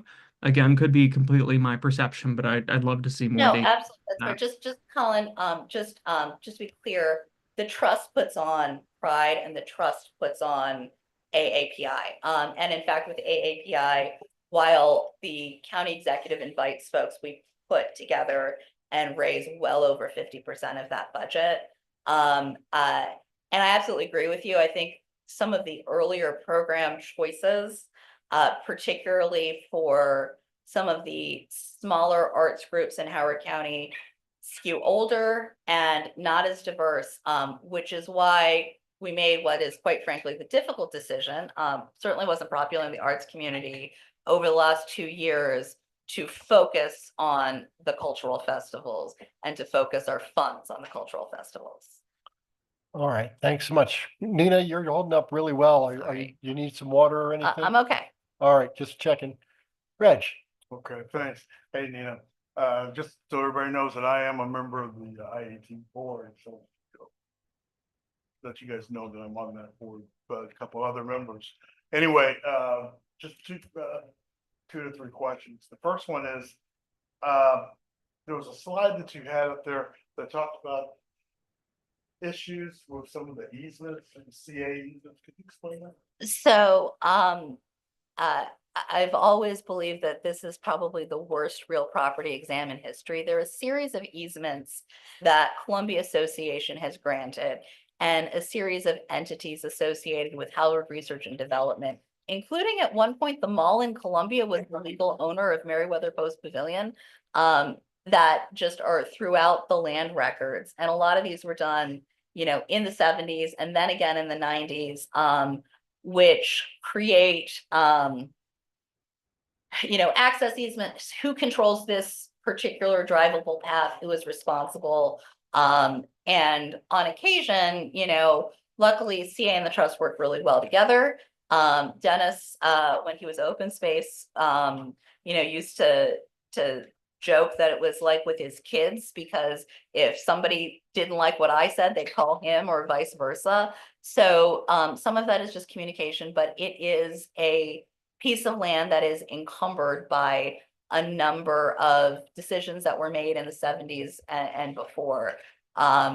Clearly, it is critically important that Meriwether Post Pavilion's access is retained and that Meriwether Post Pavilion is supported through any development adjacent to Meriwether Post Pavilion. And, you know, and that's one set of easements. There are also a number of easements that refer to Howard Hughes. And as Bark Social, unfortunately, Bark Social went away, but as Bark Social came on, Jeremy and I spent a lot of time, you know, working with Howard Hughes and IMA and other stakeholders to make sure that those folks would have access to their property. Okay, and then, but the last question is, have we given, I mean, has CA, have we given money to the IAT recently? Absolutely. I mean, so CA last provided funding. I want to say it was in the, I can't remember, it was FY 23 or 24, provided an operating grant. CA has provided at various times operating and capital grants over the years, for which we're very grateful. Howard County is the largest funder of the trust, and state of Maryland is the largest operational funder of the trust. No. All right, thanks, Reg. And I think we also do some operational support with you guys with, you know, tents and things like that. Is that right? I don't believe so. Okay. Jeremy, listen. Okay. Listen something. All right, I was mistaken. All right. Hey, if Mike, you're offering. Mike, did you have a quick one, and then I had a quick one, and then we'll finish up? Yeah, I'm not even really expecting an answer on this. It's just more of like, I'm asking for a favor for like the future reports that you put into the CA board. And it's piggybacking on the question Sky asked, where like the conceptual plan looks great, and I really understand that. It would help me to understand really more of like the brass tacks of like, where are we in terms of funding against those phases and the timeline that we're hoping to implement them on, and how those two things are impacting one another. So just getting more information on like fundraising and the progress against those specific phases would be really helpful to see in those updates. And we're happy to do that. I think one of the challenges is that the monthly report that I took over was candidly, because there were several iterations of the board ago, 2 members of the trust and CA boards who would try to both make the report and would disagree with each other about what happened. So at some point, Milton asked me to write something. I am happy to do that. I think that perhaps a quarterly construction report is more reasonable than a monthly operational report for a seasonal venue, but we can talk about that. There are pieces that I would be happy to share with CA staff. The challenge is that I don't want to put out construction numbers. I'm fine with. I don't want to put out things like unaudited financials to CA, which has requirements under, you know, the HOA Act to make all of these things public, because that's not necessarily appropriate from our perspective. All right, last questions for me. I'm looking towards the future in phase 4. Yes. Couple of things. First of all, where phase 4 abuts Little Patuxent Parkway and the Phase 4 of the easement, not capital phase 4. We should have named these differently. I You're right. apologize. I'm talking about Phase the 4 of the easements easement. Okay. that right along the multi-use pathway Yep. there, that is a mess a lot. And if you guys could spend a little time cleaning that up, that'd be huge. I'm sorry, can I just Just ask- in between, like, what is it, Grant Chester and Meriwether Drive, Okay, that little bit- portion of phase 4? Yeah. I don't disagree. Yeah. I We think just need to that- find a solution, you Yeah, know what I there mean? probably is still Howard Hughes requirements, and Jeremy and I can talk about that offline. But they have to do the stormwater, I know that, but I'm not sure about the foliage. Similarly, there's a bridge that exists in between the parking lot that's just south of MedStar and the gravel parking lot that still exists in that one section of phase 4 out there. Is that on phase 4, or is that on the one parcel CA still has? We just got that, and it's a permanent conservation easement in that area there. But I'm just trying to figure out if you have control of that bridge, and that would be a great place to do experiments on what you would like to do with future bridges now. You could kind of test some of your stuff out there. Yeah, I would like you to try and explore what's going on with that bridge and what you can do, because that could be another dynamic space that, I mean, it's Broken Land Parkway melts away when you get on that bridge. You are in the middle of just wonderfulness there. And I think it's special. And if you have some sort of authority on there, you should be activating that space. Yeah, no, that's a great idea. My team is obsessed with the idea of having some sort of like zip line, like their you know, infinite money 20-year plan is like a zip line, you know, situation over phase 4 to engage it. I'm not sure if we're quite there, but we'll definitely look at it. And especially as we're making this transition this year, we're trying to get our arms around all those pieces. All right, I think it's great that we ended on zip lines and Well, Phil, I had my hand up too.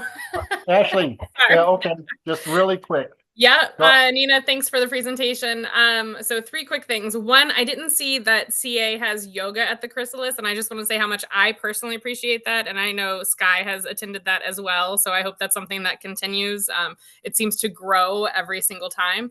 And then the other 2 things, I was hoping you could briefly just comment on or like share, because I think it would help for board members who don't or haven't been exposed to it and community members listening. Just like, you know, how when you get a grant, it can't just go towards anything, or the difficulty with scheduling, especially whenever like heat waves come through and it impacts programming. Yes. So grant funding, you know, sometimes I like to look at our bank account because the number looks really big, and then I remember it's in a restricted account. And it's totally useless to me. So from a grant funding perspective, we have a huge amount of restricted funds and almost no unrestricted funds. This is a huge problem with nonprofits that tend to fundraise for certain things, and then often because donors and even grant makers don't necessarily like to pay for overhead, you know, get into a position where how do you actually do the program? How do you actually make those things happen? I've had people tell me, we'll give you lots of money for a concert, but we don't want to pay for, you know, people to set up or close down the concert or insure the concert, or, you know, why do you need sound reinforcement for a concert? Same thing on the environmental side, you know, or the capital side. We want to pay for the thing, but the putting together of the thing, the fundraising for the thing, the managing of the thing, is an additional cost. So often, like most nonprofits, we have the challenge of managing restricted funds. So, you know, I'm happy to answer any questions about that.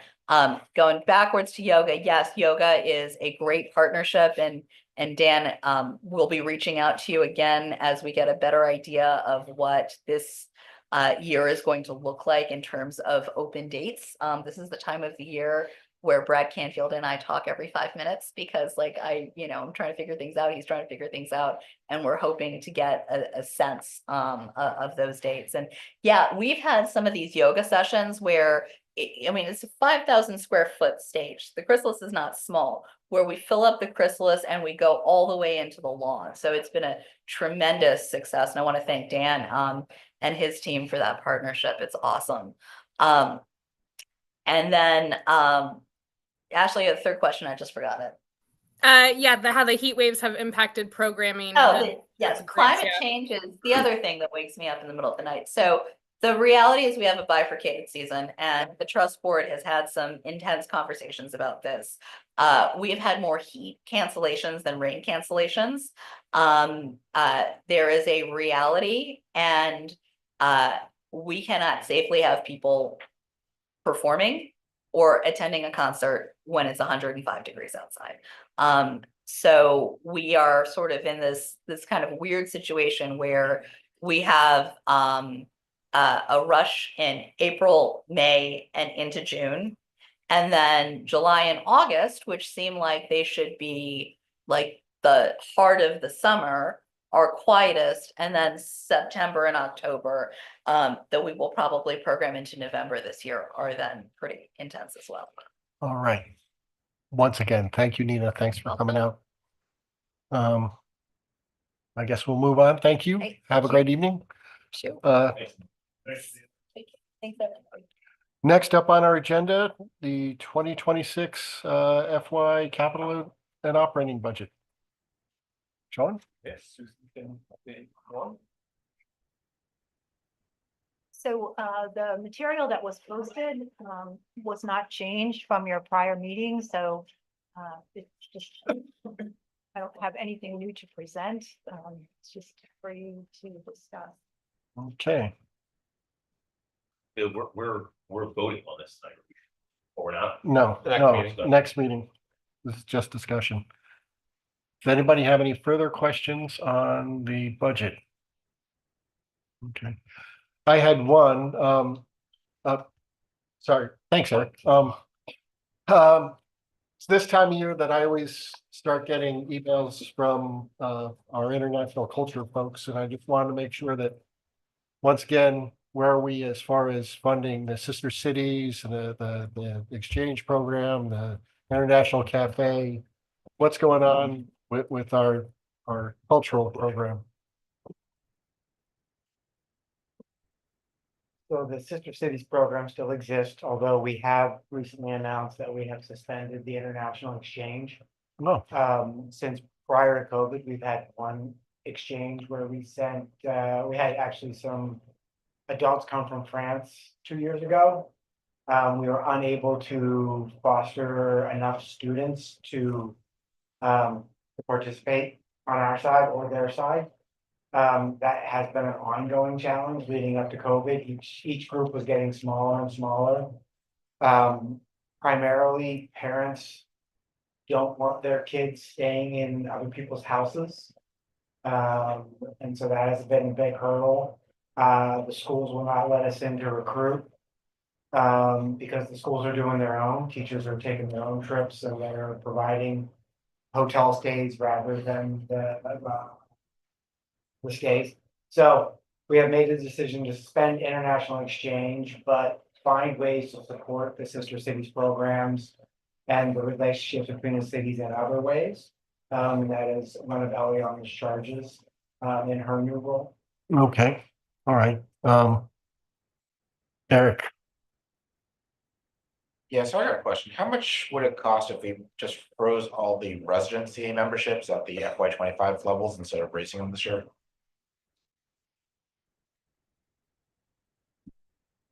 I mean, we can get that information and get back to you. I don't know if we have it like on hand, so if you want to. I wouldn't want to give you a rough estimate. We want to give you the exact number. I believe I've answered that question in the board tracker. I'm pretty sure that that information is there. I believe you've asked that question before. Might have. We can get that for you. Okay. Anything else on the budget? We will be voting on the budget at our next meeting. Paul? Yeah, I'll just say, I know it's a little bit late now. One thing I just noticed, I feel like I should say something working in budgets as a career. Just the capital budget in general. I think in the future, it probably can't be done now, but just additional transparency in it with certain line items. I would probably expect to see like, projects identified now and listed underneath each line item. I don't know if it's possible to do if projects have been identified, like for example, with the tot lots, like, identifying those projects ahead of time and listing what projects will be done, like vehicle replacement, what vehicles, how many, it's just not, reading through it, it's just not as transparent as I think I would expect, but I know it's a little bit late in the process to really change things now. It would be something I think I would encourage probably the future board to do in the future is, as they reevaluate the budget. All right. Thank you. Colin has- Yeah, I was gonna say Colin, and then I'll get back to you. Colin?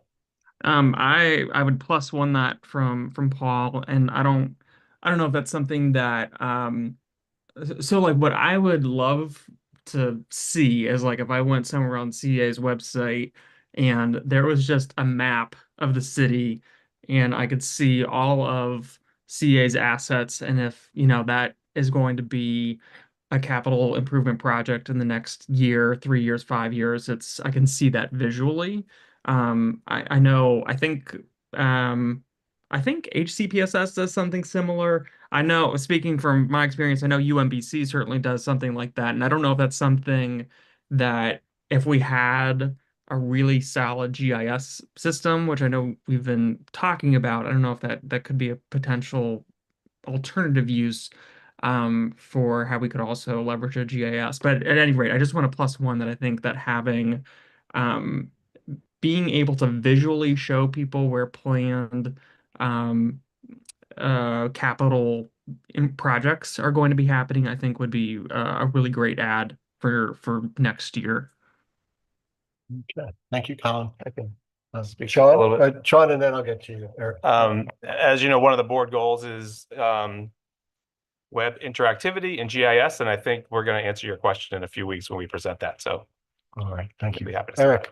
So I'd like to move to have staff present a alternate scenario where the resident rates are frozen, the resident membership rates are frozen at the FY25 levels. I think Dan can. Dan? So I do have that information. It would be about $300,000 to $400,000. So I moved that the. Okay, so $300,000 to $400,000. I moved to freeze the resident rates at the FY25 levels. Okay.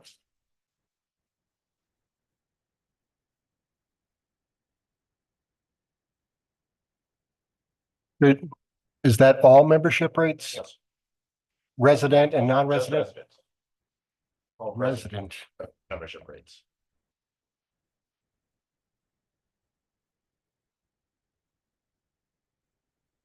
FY 2025 levels. Okay, I see. Mike?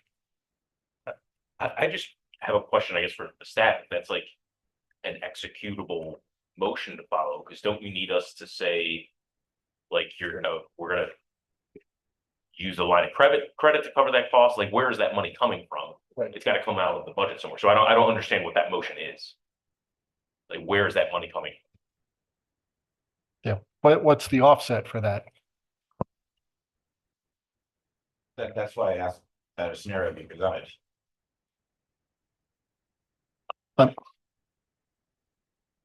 Let me make sure I understand. You first asked what it would cost, and then you asked to freeze.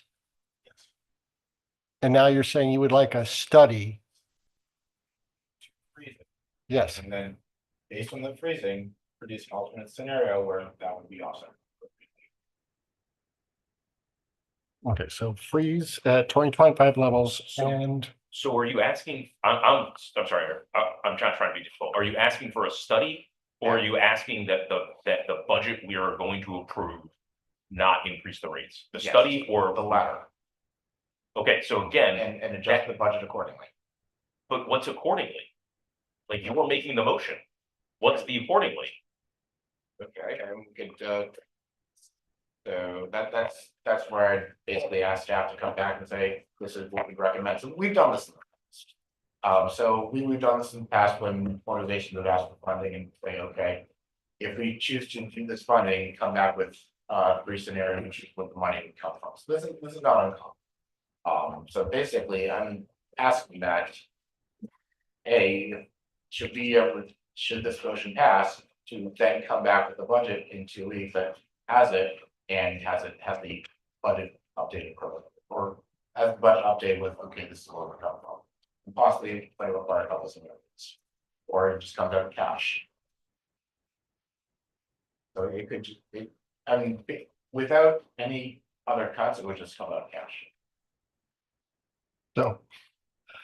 Rich, So I'm trying to understand this myself, but originally what you're asking for would be a study or, come up with an alternative. Yeah, you say come up with an alternative, kind of war game it a little bit. And then someone came up and said, okay, no, it's gonna be 100,000 to whatever. Kind of gave you an answer. So obviously we researched a little bit. And now you're coming back and saying, okay, well, based on that, let's go ahead and freeze. And then, see, the second part the other part that I don't understand, you're coming back and saying, okay, let's freeze it, now let's do a study. And I think that's the confusing part. Yeah, I apologize, but I made this a little too confusing.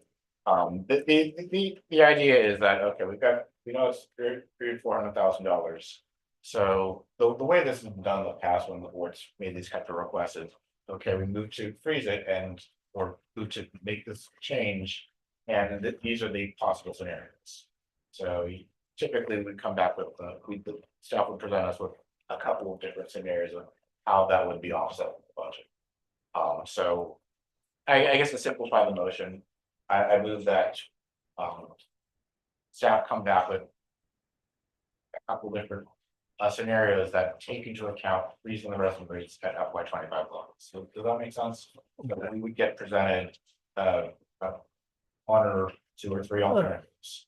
So okay, if we froze these rates at FY25 levels, these would be the options. And it's not, they wouldn't produce an entire book, it would be a one-page memo of this line item would change about like change.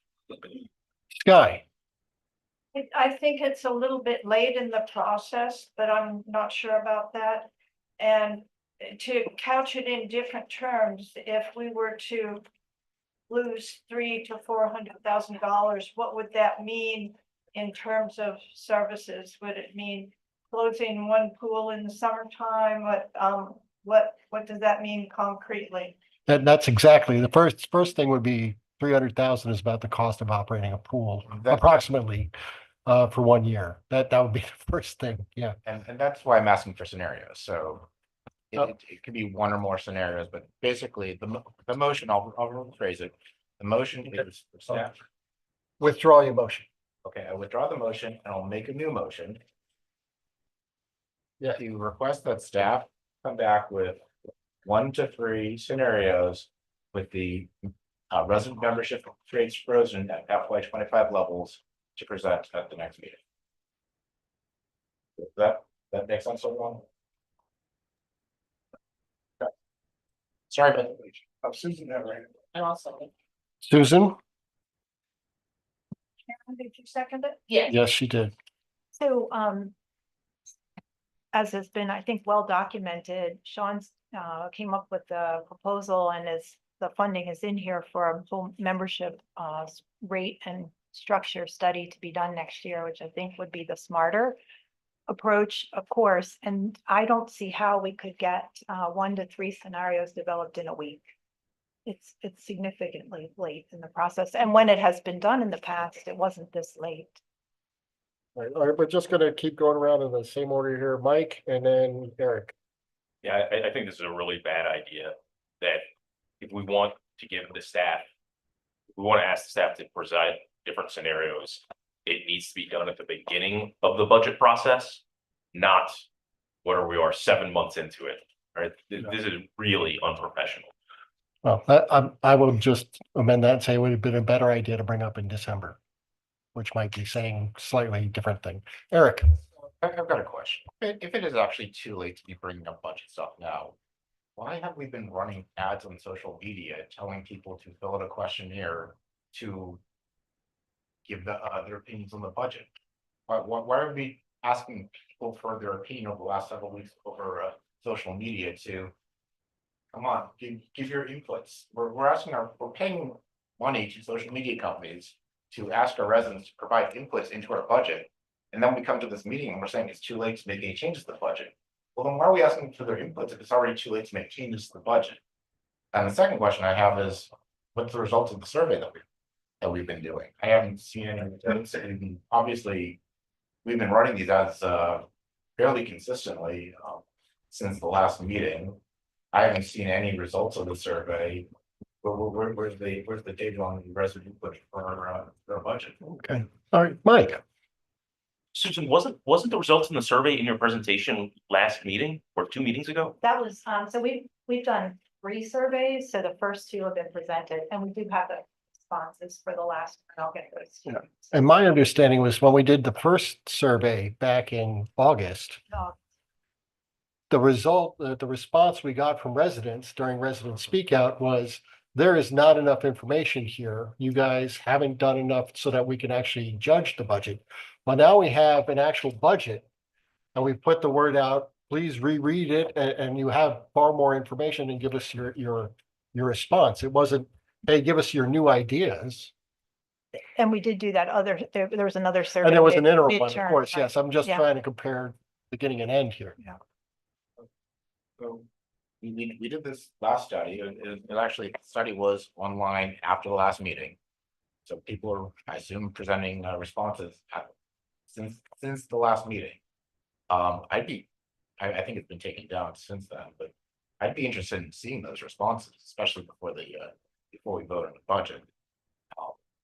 And if someone had a response that said, oh, they're concerned about membership rates, was it too late for them to respond to the third survey? And I looked at the survey and it seemed pretty open-ended to me.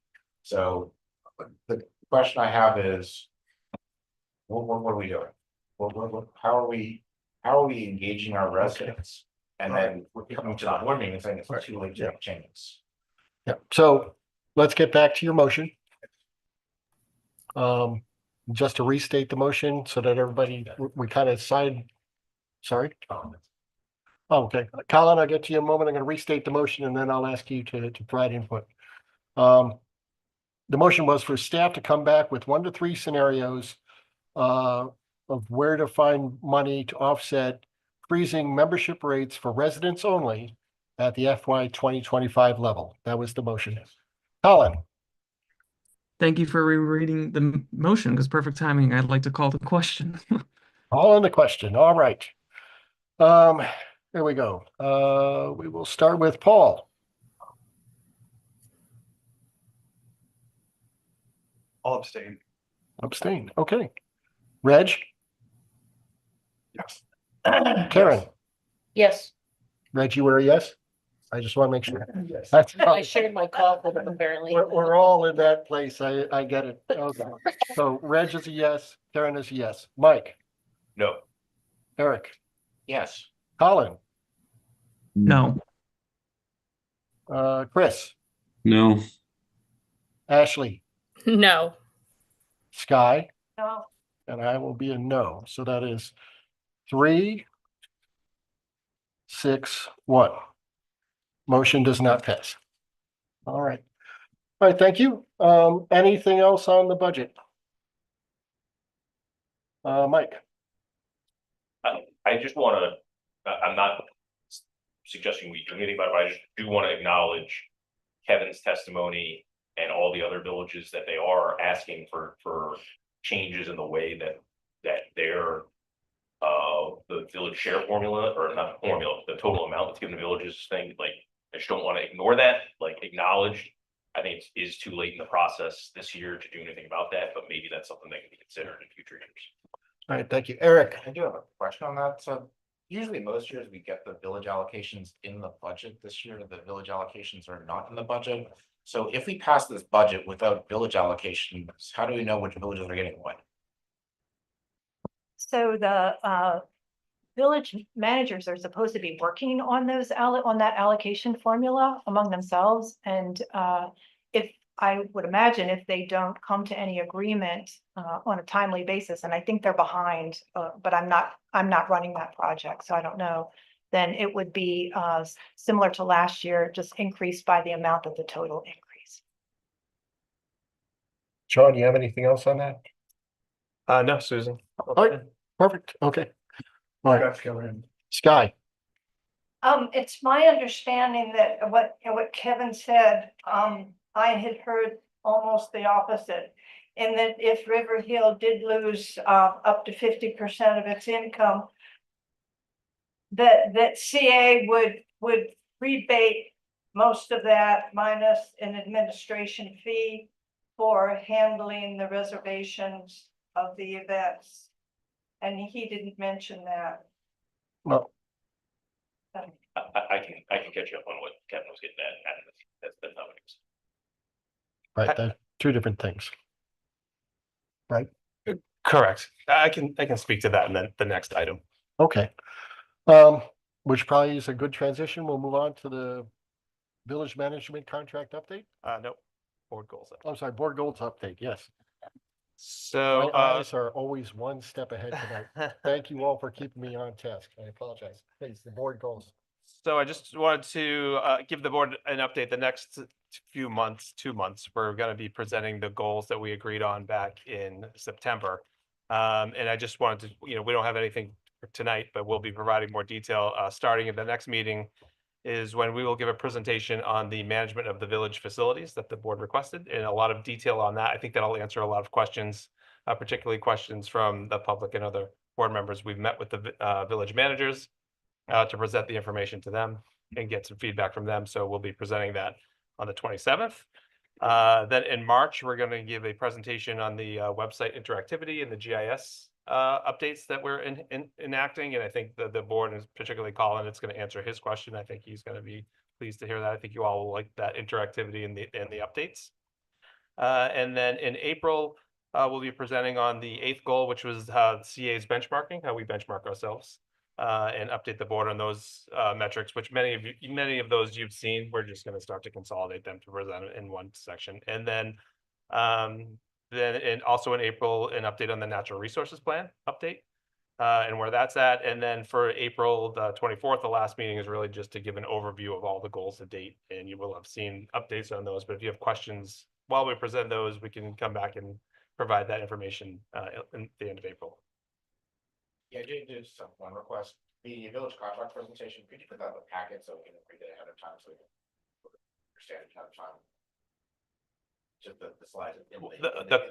The contract or the facilities? The presentation that you plan on giving to the meeting on the 27th, the village contracts. Well, you're talking two different things. There's the facilities management goal, and then there's the village contracts. So you mentioned you're planning on talking about giving a presentation of the village contract at the next, not the village contracts. So no. Okay. The goal of CA assuming the management of the village facilities. Okay. That goal. That's what we'll be presenting. Yeah, so that presentation, I just request that we can go in the packet so I can understand that before the meeting. I mean, I would recommend, we're happy to provide it. It's going to be a PowerPoint, showing the PowerPoint, just providing the PowerPoint. A lot of times it's giving out of context. So it's better, I think, for us to present it. We're happy to provide the presentation, after the meeting. But But we don't want the board to review it and then sometimes it's, there's assumptions made out of context. And there's a lot of data that's being provided in graphs that, we want to make sure that the board understands. And then after the fact, we always meet after the next meeting to discuss some of these items. So questions can be asked then, but I just feel like having that data ahead of time hopefully ask intelligent questions. it's up to the board, if you want to see that. Sky. I agree with Eric, probably for the first and only time, but I like to know what's going to be covered in the meeting, as opposed to merely background. But that's me. Okay. The consensus of the board is. I agree as well. All right. Well, so Jeremy's kind of okay. Colin. Yeah, I'm sorry. I am the opposite. I feel like I get overwhelmed. I think our packet is lengthy enough. So I actually appreciate having conversation or listening during the meeting. And then I always definitely want the material afterwards. Because again, there's just so much already in the packet that it's gonna get lost. So if I'm the only one in that minority, that's cool, but just wanted to voice that. Okay. So, where are we? Do we want to have some information sent out or? Just take a call. All right. Yeah. All right. Let's start with our online friends first. Chris, would you like to see information about the facilities management? Yes. Sorry, I can you restate, is this a motion? What is it? What's going on here? We're kind of just doing a straw poll here. This is not an official motion thing, so kind of just getting the will of the board. Point of order, do I have to make it a motion? If you guys want to make a motion, that's Just do a poll. that's what I was trying to do. Yeah, please just do. Okay, so Chris is a yes. Colin, I think you stated you're a no. Sure. If that's I'm good after the fact. Ashley. So this is between putting information in the packet or being sent out to us? Yes. I'm not in the packet. No. Do you want the information in the packet for the next meeting? I apologize. No, that's fine. No. Okay, so we have 2 no, 1 yes. Reg is a yes. Karen. Yes. Eric. So that's 4. Paul. Yes. Sky. No. I'll say yes because there's way too many yeses here anyway, so I guess we'll be putting that out. All right, if we could just have some information for the board. We can provide the presentation in the packet. We weren't trying to make that complicated. You Right, heard my logic. there you go. And we're happy to provide it. Thank you. The next item, the village management contract update, we will be proposing a closed meeting with the board to update the board. We have been working with both the village managers and village board chairs that have been representing the boards. We've been working together. I think we're coming to a consensus. So we will update the board on that on the closed meeting on the 27th. And just closed meeting because it's a contract negotiation. Correct. So it's not complete yet. Understood. We would like to have one on the 27th. Correct. Okay. Correct. Mike. I actually agree with Ginny on this, that this should be an open discussion. That I understand that legally, we're totally covered, that's a contract negotiation, and we're totally covered to discuss it in the closed session. But I think the nature of what we're discussing is really the nature of the relationships between CA and the villages, and that is something that's of public community interest and should be debated and discussed in an open session. All right, Mike. Karen.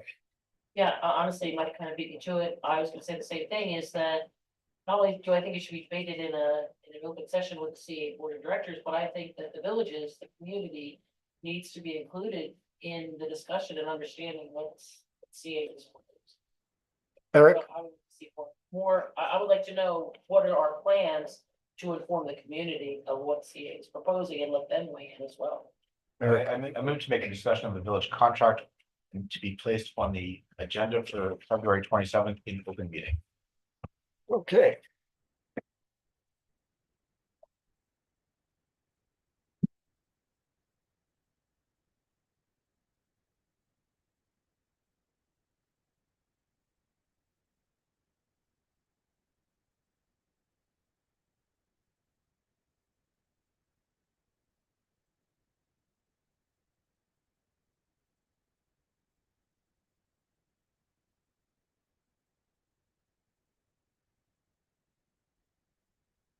The motion to move to have the discussion of the village management contract as part of the open meeting.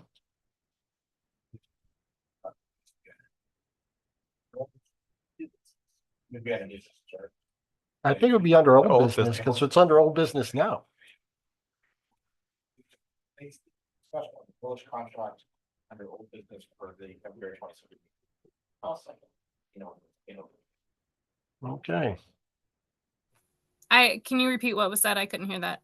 Yes, I moved to place the village contract under old business for the February 27th open meeting. Thank you. Guy. My village discussed this at length at our village board meeting Monday night. And I felt a little bit uncomfortable, so I asked my village manager after the meeting. Because we were talking about contract negotiations. And she said that 5 years ago in 2019, it was discussed in open meetings. So that's all. Okay, Reg. So it's actually a question for John. John? Yes, sir. Oh, okay. Listen. So, Of course. so if we do this, we do this in the open, what's the repercussions? Are there any? Well, Since I it mean, is contract negotiation. Go ahead. well, I mean, I think the practical implications are, negotiating in public on sensitive issues is not a good idea. And I mean, I heard a few comments tonight at Resident Speak Out. I think it reflects, in many respects, misunderstanding and things that are ill-informed. And I think as a practical matter, you as fiduciaries of a CA board, the best interest in negotiating is to maintain a certain level of confidentiality, because in the back and forth of negotiation, things are said. I just, at this point, I mean, I don't think it's good to get into the nitty-gritty details. I mean, I think a summary certainly could be in public, but when you start negotiating in public at this point, I don't think it's productive to reaching an agreement that would be in CA's best interest. But that's up to you in terms of legally. You certainly can do it. But I think at this point, we're at a sensitive area, and to throw it all open is not good, especially when I think there are a lot of details that there's not enough information. They'll be understood. It will be misunderstood. I will tell you, this process has gone on since literally last July. Okay. We've been back and forth, and just to think that you all can go in 10 or 15 minutes and resolve it and get a complete picture, I think is a little unrealistic. But it's up to you. If you want to do that, that's fine. But I just think strategically, I wouldn't recommend it. Okay, Sean would like to add a little, then we'll go to Eric, and then we'll go to Mike. Yeah, so I mean, to John's point, I mean, I agree with him, obviously. I think one thing, the board has been kept up to speed on strategy and closed meetings. This is kind of how the negotiations work. Also, the final proposed agreement goes to the board in a public session for the board to review and discuss. It just presents the finalized details between the two entities. So this is not being done in secret. It's we, you know, the CA staff has met with the villages, village managers. You hear about what's going on. That is not, you know, that shouldn't be the policy of CA to have open negotiations on things. The board always gets to see that at the end, and the board makes the final say on the agreement.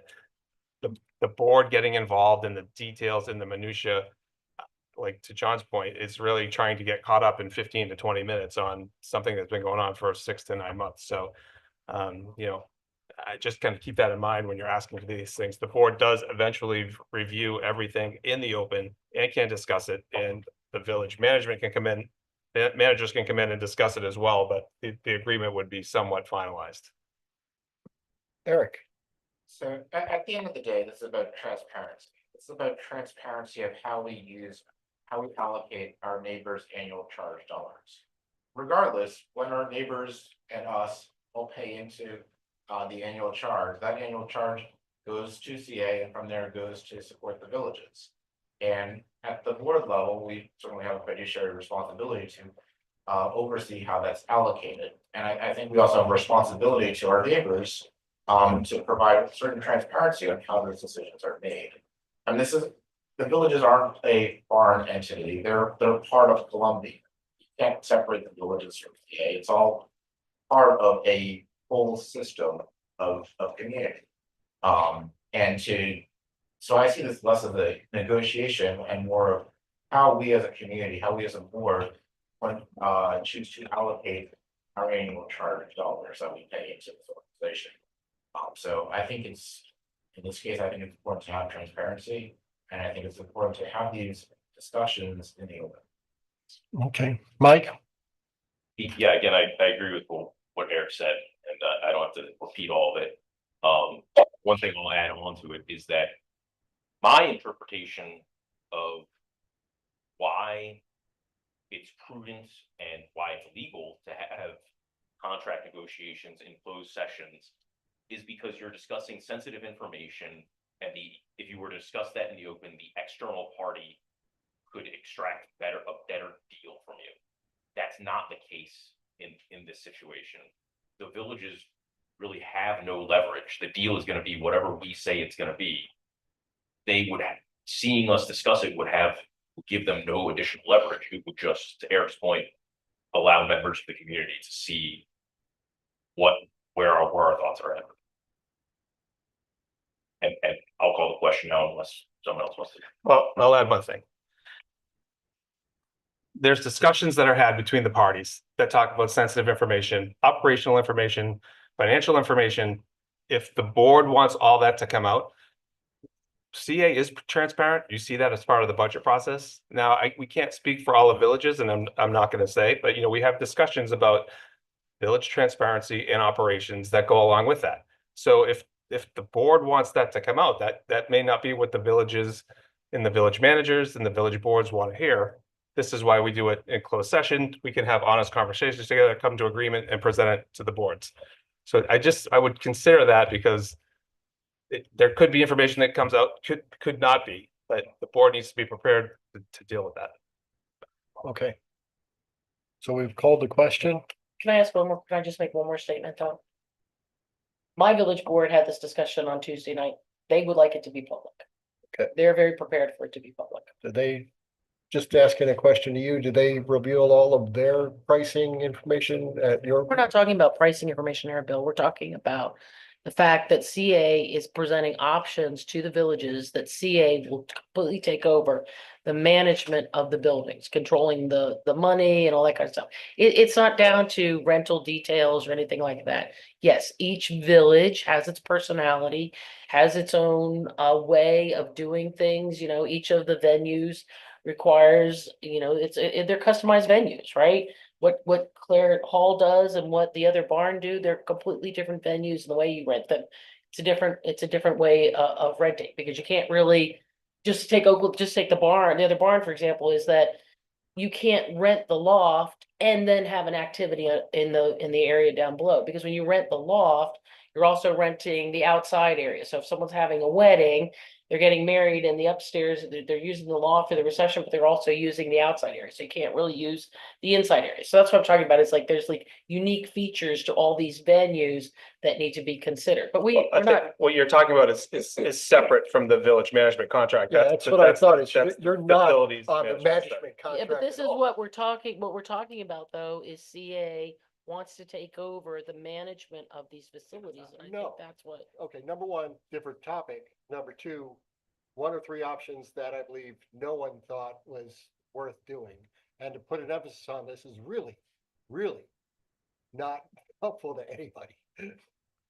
So, Eric. A point of information, so I know in our budget, we publish all our rates in our budget, rental rates, membership rates, that type of thing. Don't the villages also publish those? Closer to the microphone, please. We Can't hear you. hear Eric. I think Ashley said speaking in the microphone. I'm trying, but don't the villages also publish their rental rates in the budget? Isn't that just public information? Or am I missing something? Well, I think I could speak for Wild Lake. I believe that if you call, the rates are given to you. I don't think that we have them on our website. What's going on in River Hill? Do you guys publish your rates? Point of order, I called the question. Yeah. Okay. All right. So the question, I will once again state the question. Move to have a discussion of the village management contract as part of the open meeting and placed on the agenda under old business for our next meeting, which is the 28th, I believe. 27th, apologies. 2/27. Everybody good with that? All right, Sky, No. Paul, No. Reg, Yes. Karen, Yes. Mike, Yes. Eric, Yes. Colin, No. Chris, Yes. Ashley, No. and I am a no. So that's 1, 2, 3, 4, 5. Ooh, we got the 5-5-0 motion does not pass. That was a close one though. All right. Okay, I think that's our allotted time for the village management contract. Mhm. New business, proposed revisions to the purchasing policy. Susan from. Yes. Yeah, so I want to introduce to you Stephanie Ackerley. So Stephanie is the Director of Procurement for CA. She started last May, so almost a year. Stephanie's come to CA. She has a long, successful career at Maryland National Capital Park and Planning Commission. So that's quite a mouthful. We'll just call it the commission. One of Stephanie's specialties is IT procurement in particular. Stephanie has a lot of professional certifications and presents and teaches really around the country at various she teaches at various, state and national levels. And Stephanie loves public procurement. And so she's here tonight to talk about a couple changes that she's proposing with her team to the procurement policy. So just as we change leaders and as I change leaders on my team, they are challenged to look at existing practices and processes and to suggest innovation. And these are a couple changes that would modernize CA and move us to a more forward and future-facing organization, especially around IT and technology procurement. So Stephanie, you want to give an update on those couple changes, please? And you press. Okay, I have a big mouth, so I hope I did that okay. Good evening, ladies and gentlemen of the board, my CA staff member, friends. And I just have emphasized two changes in the new policy, and that is to add legal and lobbying services as exemptions. And the reason for that is because a lot of the legal services are very specialized that CA needs, as well as the lobbying services are very specialized, and they come up in the legislature very quickly. And it's not really a chance, there's not really a way to, you wouldn't send a podiatrist in if your teeth weren't straight. You'd want an orthodontist. You don't want to send a general lawyer in to do lobbying for you during a legislative session. You want someone who is familiar with the type of business that you're doing, the type of covenant that you have in order to represent you. That is part of why I added those legal and lobbying fees to the exemptions. The other change is that I added a standardization policy to the purchasing policy, because at the end of any contract term that CA has, we just, particularly for things where we spend larger amounts of dollars, the ERP system, if you talk about ArcGIS, that's going to be a lot of money. A telephone system, you don't want to go out in 5 years and rebid that. That is cost prohibitive. It's also an excess waste of money to do that every 5 years. What the standardization does is it allows you, after the initial contract term, to write a memo asking for a standardization, basically by justifying the 6 reasons that it makes sense for CA to do that. And those 6 reasons are also listed in that standard. There's conformity. Basically, if we buy a full a full Ford fleet, why are we going to allow somebody to potentially sell us a Chevy? Because now we're going to have all Ford parts. We're going to have people that know how to work on Ford cars. We're going to be able to actually save time and money by pulling it all together into one standard. So again, it really does focus a lot on IT, but there are other practical uses for it. I also think about our golf courses that love Toro, having standardized, if we standardize on Toro, we can only ask for Toro parts. That doesn't mean that we don't compete them. It just means that we don't accept anything but the standard. And again, would allow us to take contracts for which we have spent perhaps millions of dollars and extend those over a period of an additional 5 years. And then those standardizations are again reintroduced and looked at to see if they would still survive another 5-year extension. Let me get my light back on. We're gonna go Eric first, then Mike. You guys have been major participants today. It's been hard to kind of balance. So Eric first, then Mike. So I've got one significant question. I've got 2 significant questions actually. So the first question I have is with the standardization, how is that going to affect, say, tot lot? So does that mean we're going to have the same tot lot carbon copied 190 times based on this policy? Are we now going to just have 190 identical Firefly tot lots or whatever the design is currently like happening, or are we going to just allow for some diversity in our play areas? It absolutely allows for diversity in your play areas. In fact, I would say that it allows you more diversity, because if you decided that you wanted to theme a tot lot, for example, make it all Wizard of Oz, and you could only get the Wizard of Oz stuff or play equipment from Playground Structures, I can find a way to get that for you from Playground Structures. But again, are we talking about,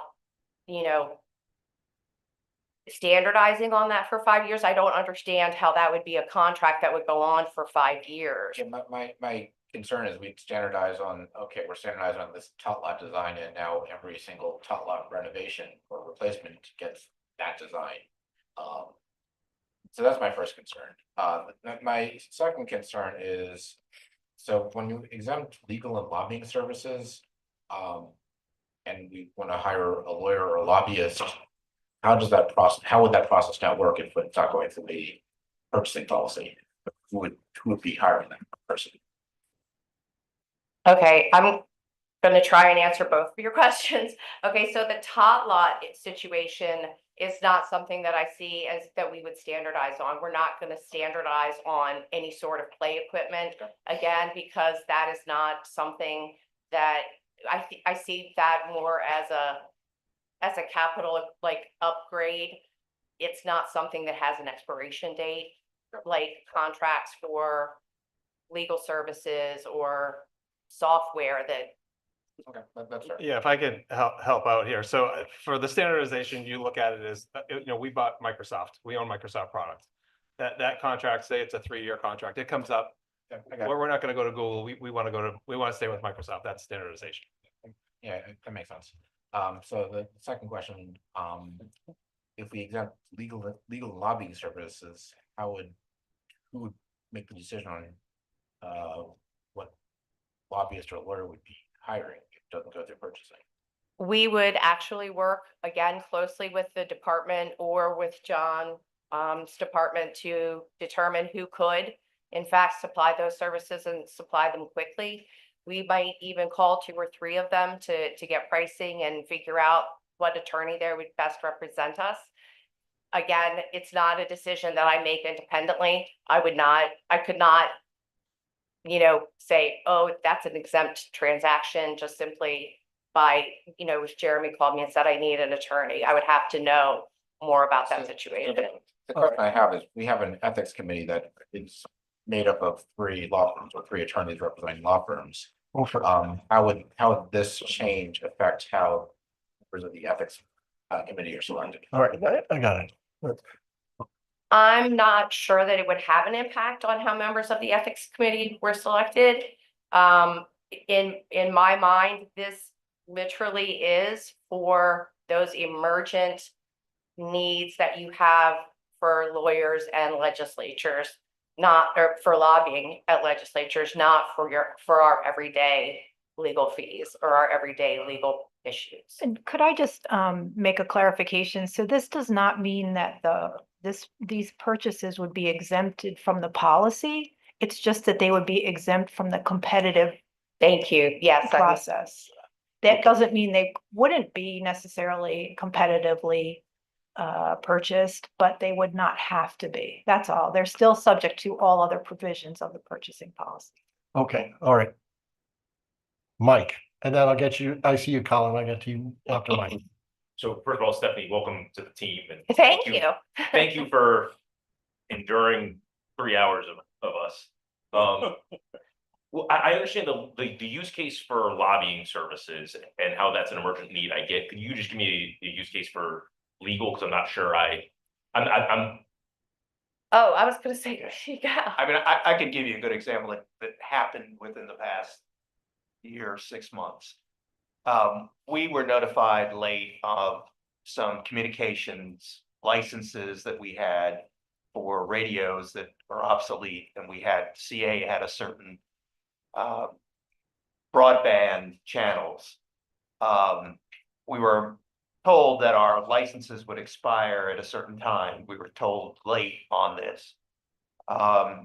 We urgently needed communications lawyer advice on this issue.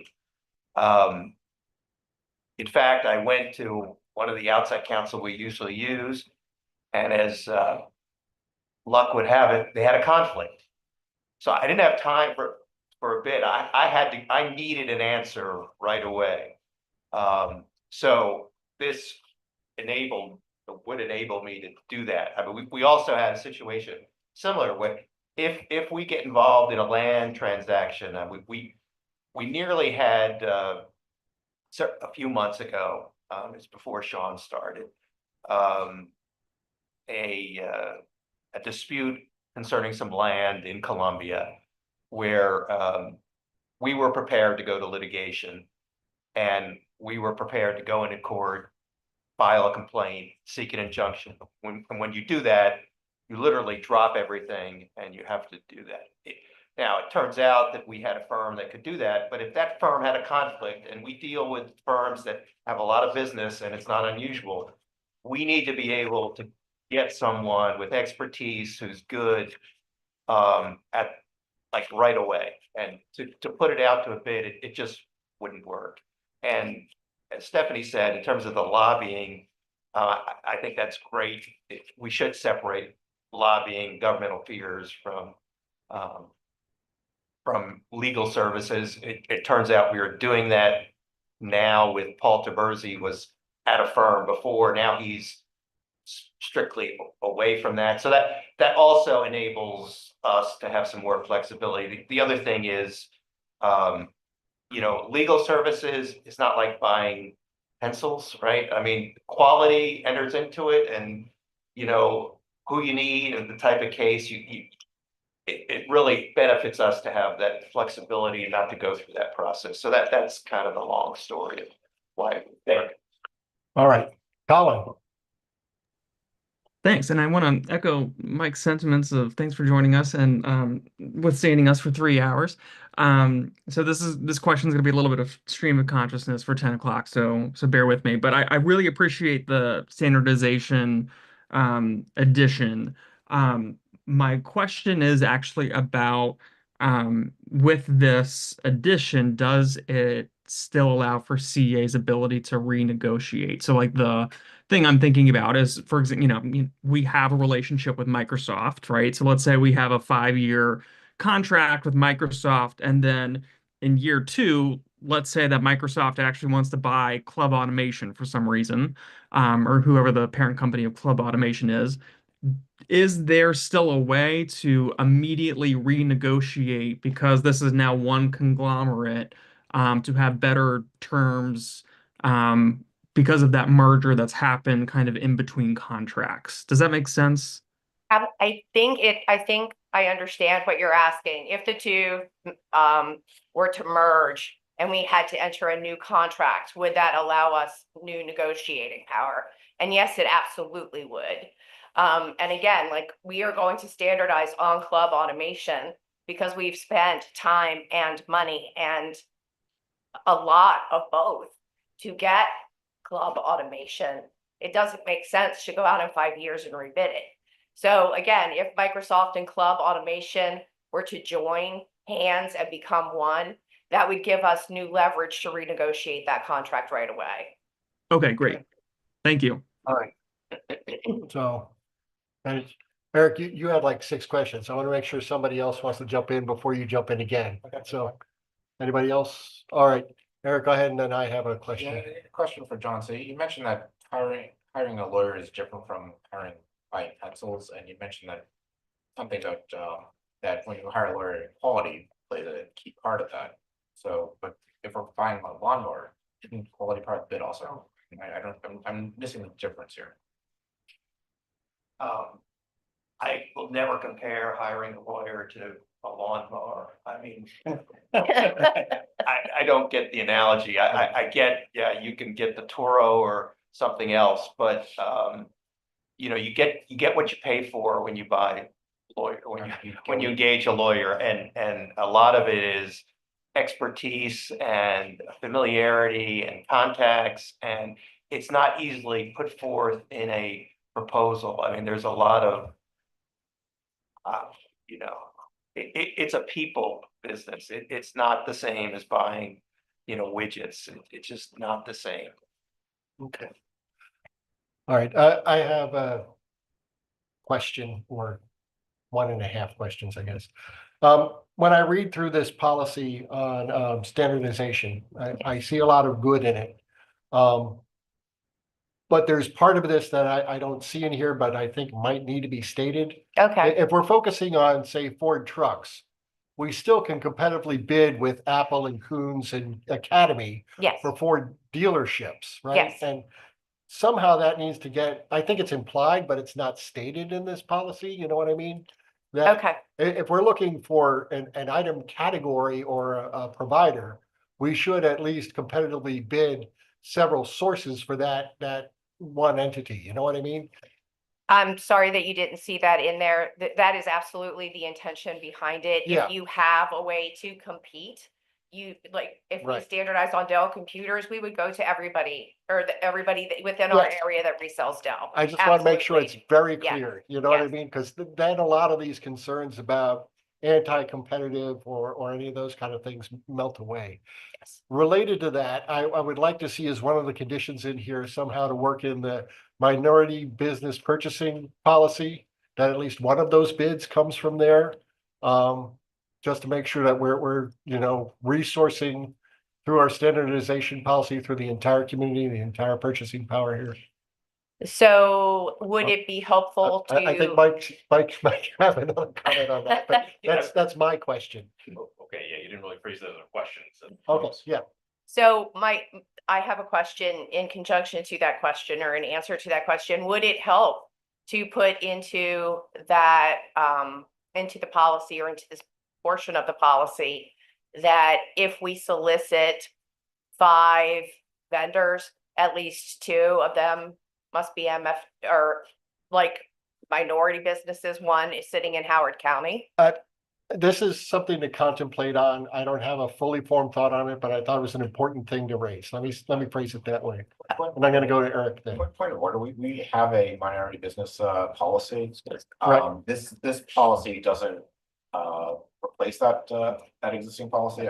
That the policy that we passed, I believe, was years ago now, is still in effect regardless of these changes or not. So Yeah, it doesn't eradicate the, No. that policy is still. No, I just wanted to affirmatively link the two. That's all I was looking for. okay. So. Mike, any? Okay. All right. Is that all we have on purchasing? I would Karen. just say that there's a repeated sentence. Oh, yes, yeah, there's Sorry to be picky about. Oh, no, that's completely my And I fault. think it's in yeah, standardization. yeah, if you look at like that first or And- second sentence, Yeah, you're right. I don't have my stuff up because my battery's dying, but I think in the very first paragraph, you just got determines that, so. Oh, That's it. okay. Yeah, Clean that up. And the only thing I would add is that, I share Eric's concern like about the tot lots, and we replace tot lots every year. We do an assessment of the manual, right, make sure they're safe, that's it. Is that we have a policy in place about play areas. And that the purchasing policy, when it comes to anything we're gonna purchase regarding the play areas, that it take into account that other policy that we passed at the end of last year to ensure that the villages also get to weigh in on whatever we're doing and things like that. This was absolutely not written to take any power away or to X out any, there are no, at least as far as I wrote it, there are no deletions from the policy. This is only additions. okay. Well, with that, thank you for your first presentation to the CA board. No problem, thank you. All right, we're gonna move on to questions only. President's report. Yes, on the president's report portion, let's go in turn here. Anything about the president's report? Anyone? State and local legislation. I request that CB 11/2025 be dropped by CA. Tracked by CA? Is that what you said? Yeah, To the legislation dropper. all right, It's fine. okay. Makes sense. If we can, I mean, I'm gonna go look it up, but can we get that ZRA circulated amongst the board so we can at least read it? Well, that's what I was just gonna ask. I know we're not allowed to talk to each other in email at all. Yeah. So how are we gonna do this? If we want to support this bill, I sent John an email, I copied Sean. When it first came up during resident speak out is, can we look at CB 11 and what's in there? And should the board support this? Should the CA board support it? It sounds to me, like what everybody's saying, it should, but I want more information. But the hearing is on Tuesday. If we want to put a letter together, how are we gonna do that? Since we're not ever allowed to talk to each other except when we're in this room. Well, Sky, That issue has been going around for several weeks, if not months.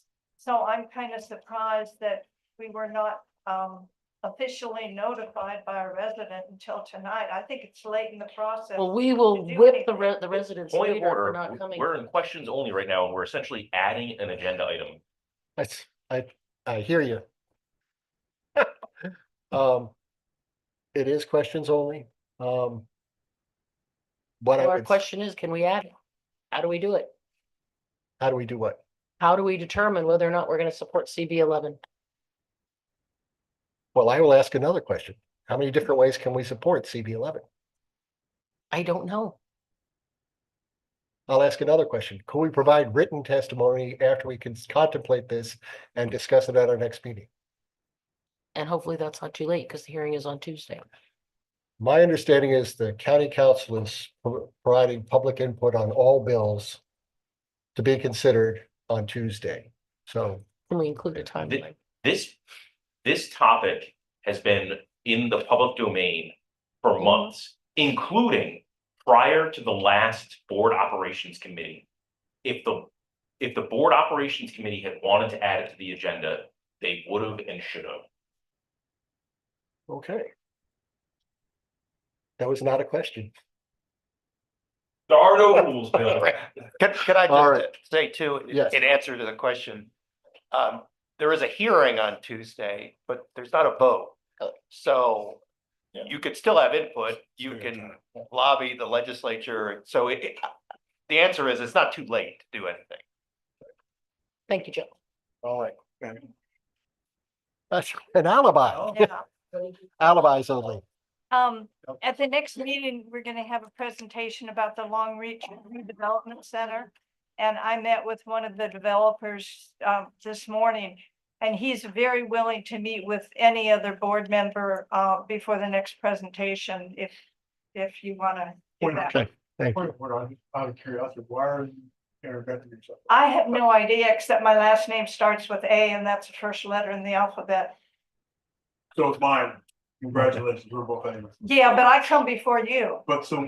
I have no idea why I was All asked right, to meet. all with right, you. that's, okay, They reached all right, out to you. all right. Before we get completely, we are completely off the rails. Let's focus on land transaction notifications, questions only. Question, Eric. Has this transaction been finalized and when will it be finalized? Jeremy is there to speak. No, it has not been finalized. So the second question I have is, when will the board vote on this? I don't know, the board has to vote on this. Vote on all land transactions? That's a good question, do we?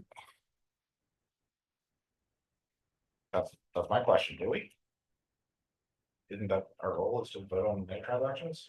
Not according to the policy or anything in the charter in this particular transaction where it's essentially a gift of land. That's not covered in the So policy. if we're to buy it for $1, would we have to vote on buying it for $1? When we are given land, we are not, there is no consideration here. So we're not buying it for $1. We're not exchanging $1. It's a gift. So according to the policy, it doesn't come before the board. It's also- And I can tell you, just historically, we went back and tried to find past minutes if a comparable situation was. And we could not find any indication that it was. As a matter of fact, we went to the point of speaking to an employee who's been here since 1989 and handled these transactions and said, no, this has never gone to the board. My other question is, how much does this impose any additional costs on the CA as far as maintenance or loss of annual charge dollars from these properties? No, it does not. All right, thank you for the questions only section of the meeting, folks.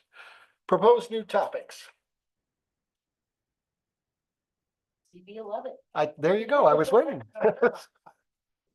All right, so yes, CB11. All right, chair's remarks. It's late hour. I think my remarks are brief. We're done. Motion to adjourn. So move.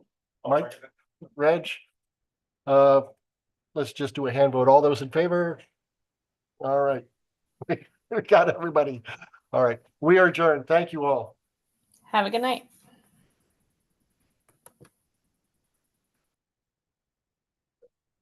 It's not better, but I am a lot better. Make me way better. None of my super straight. Because you were saying. My dog this morning.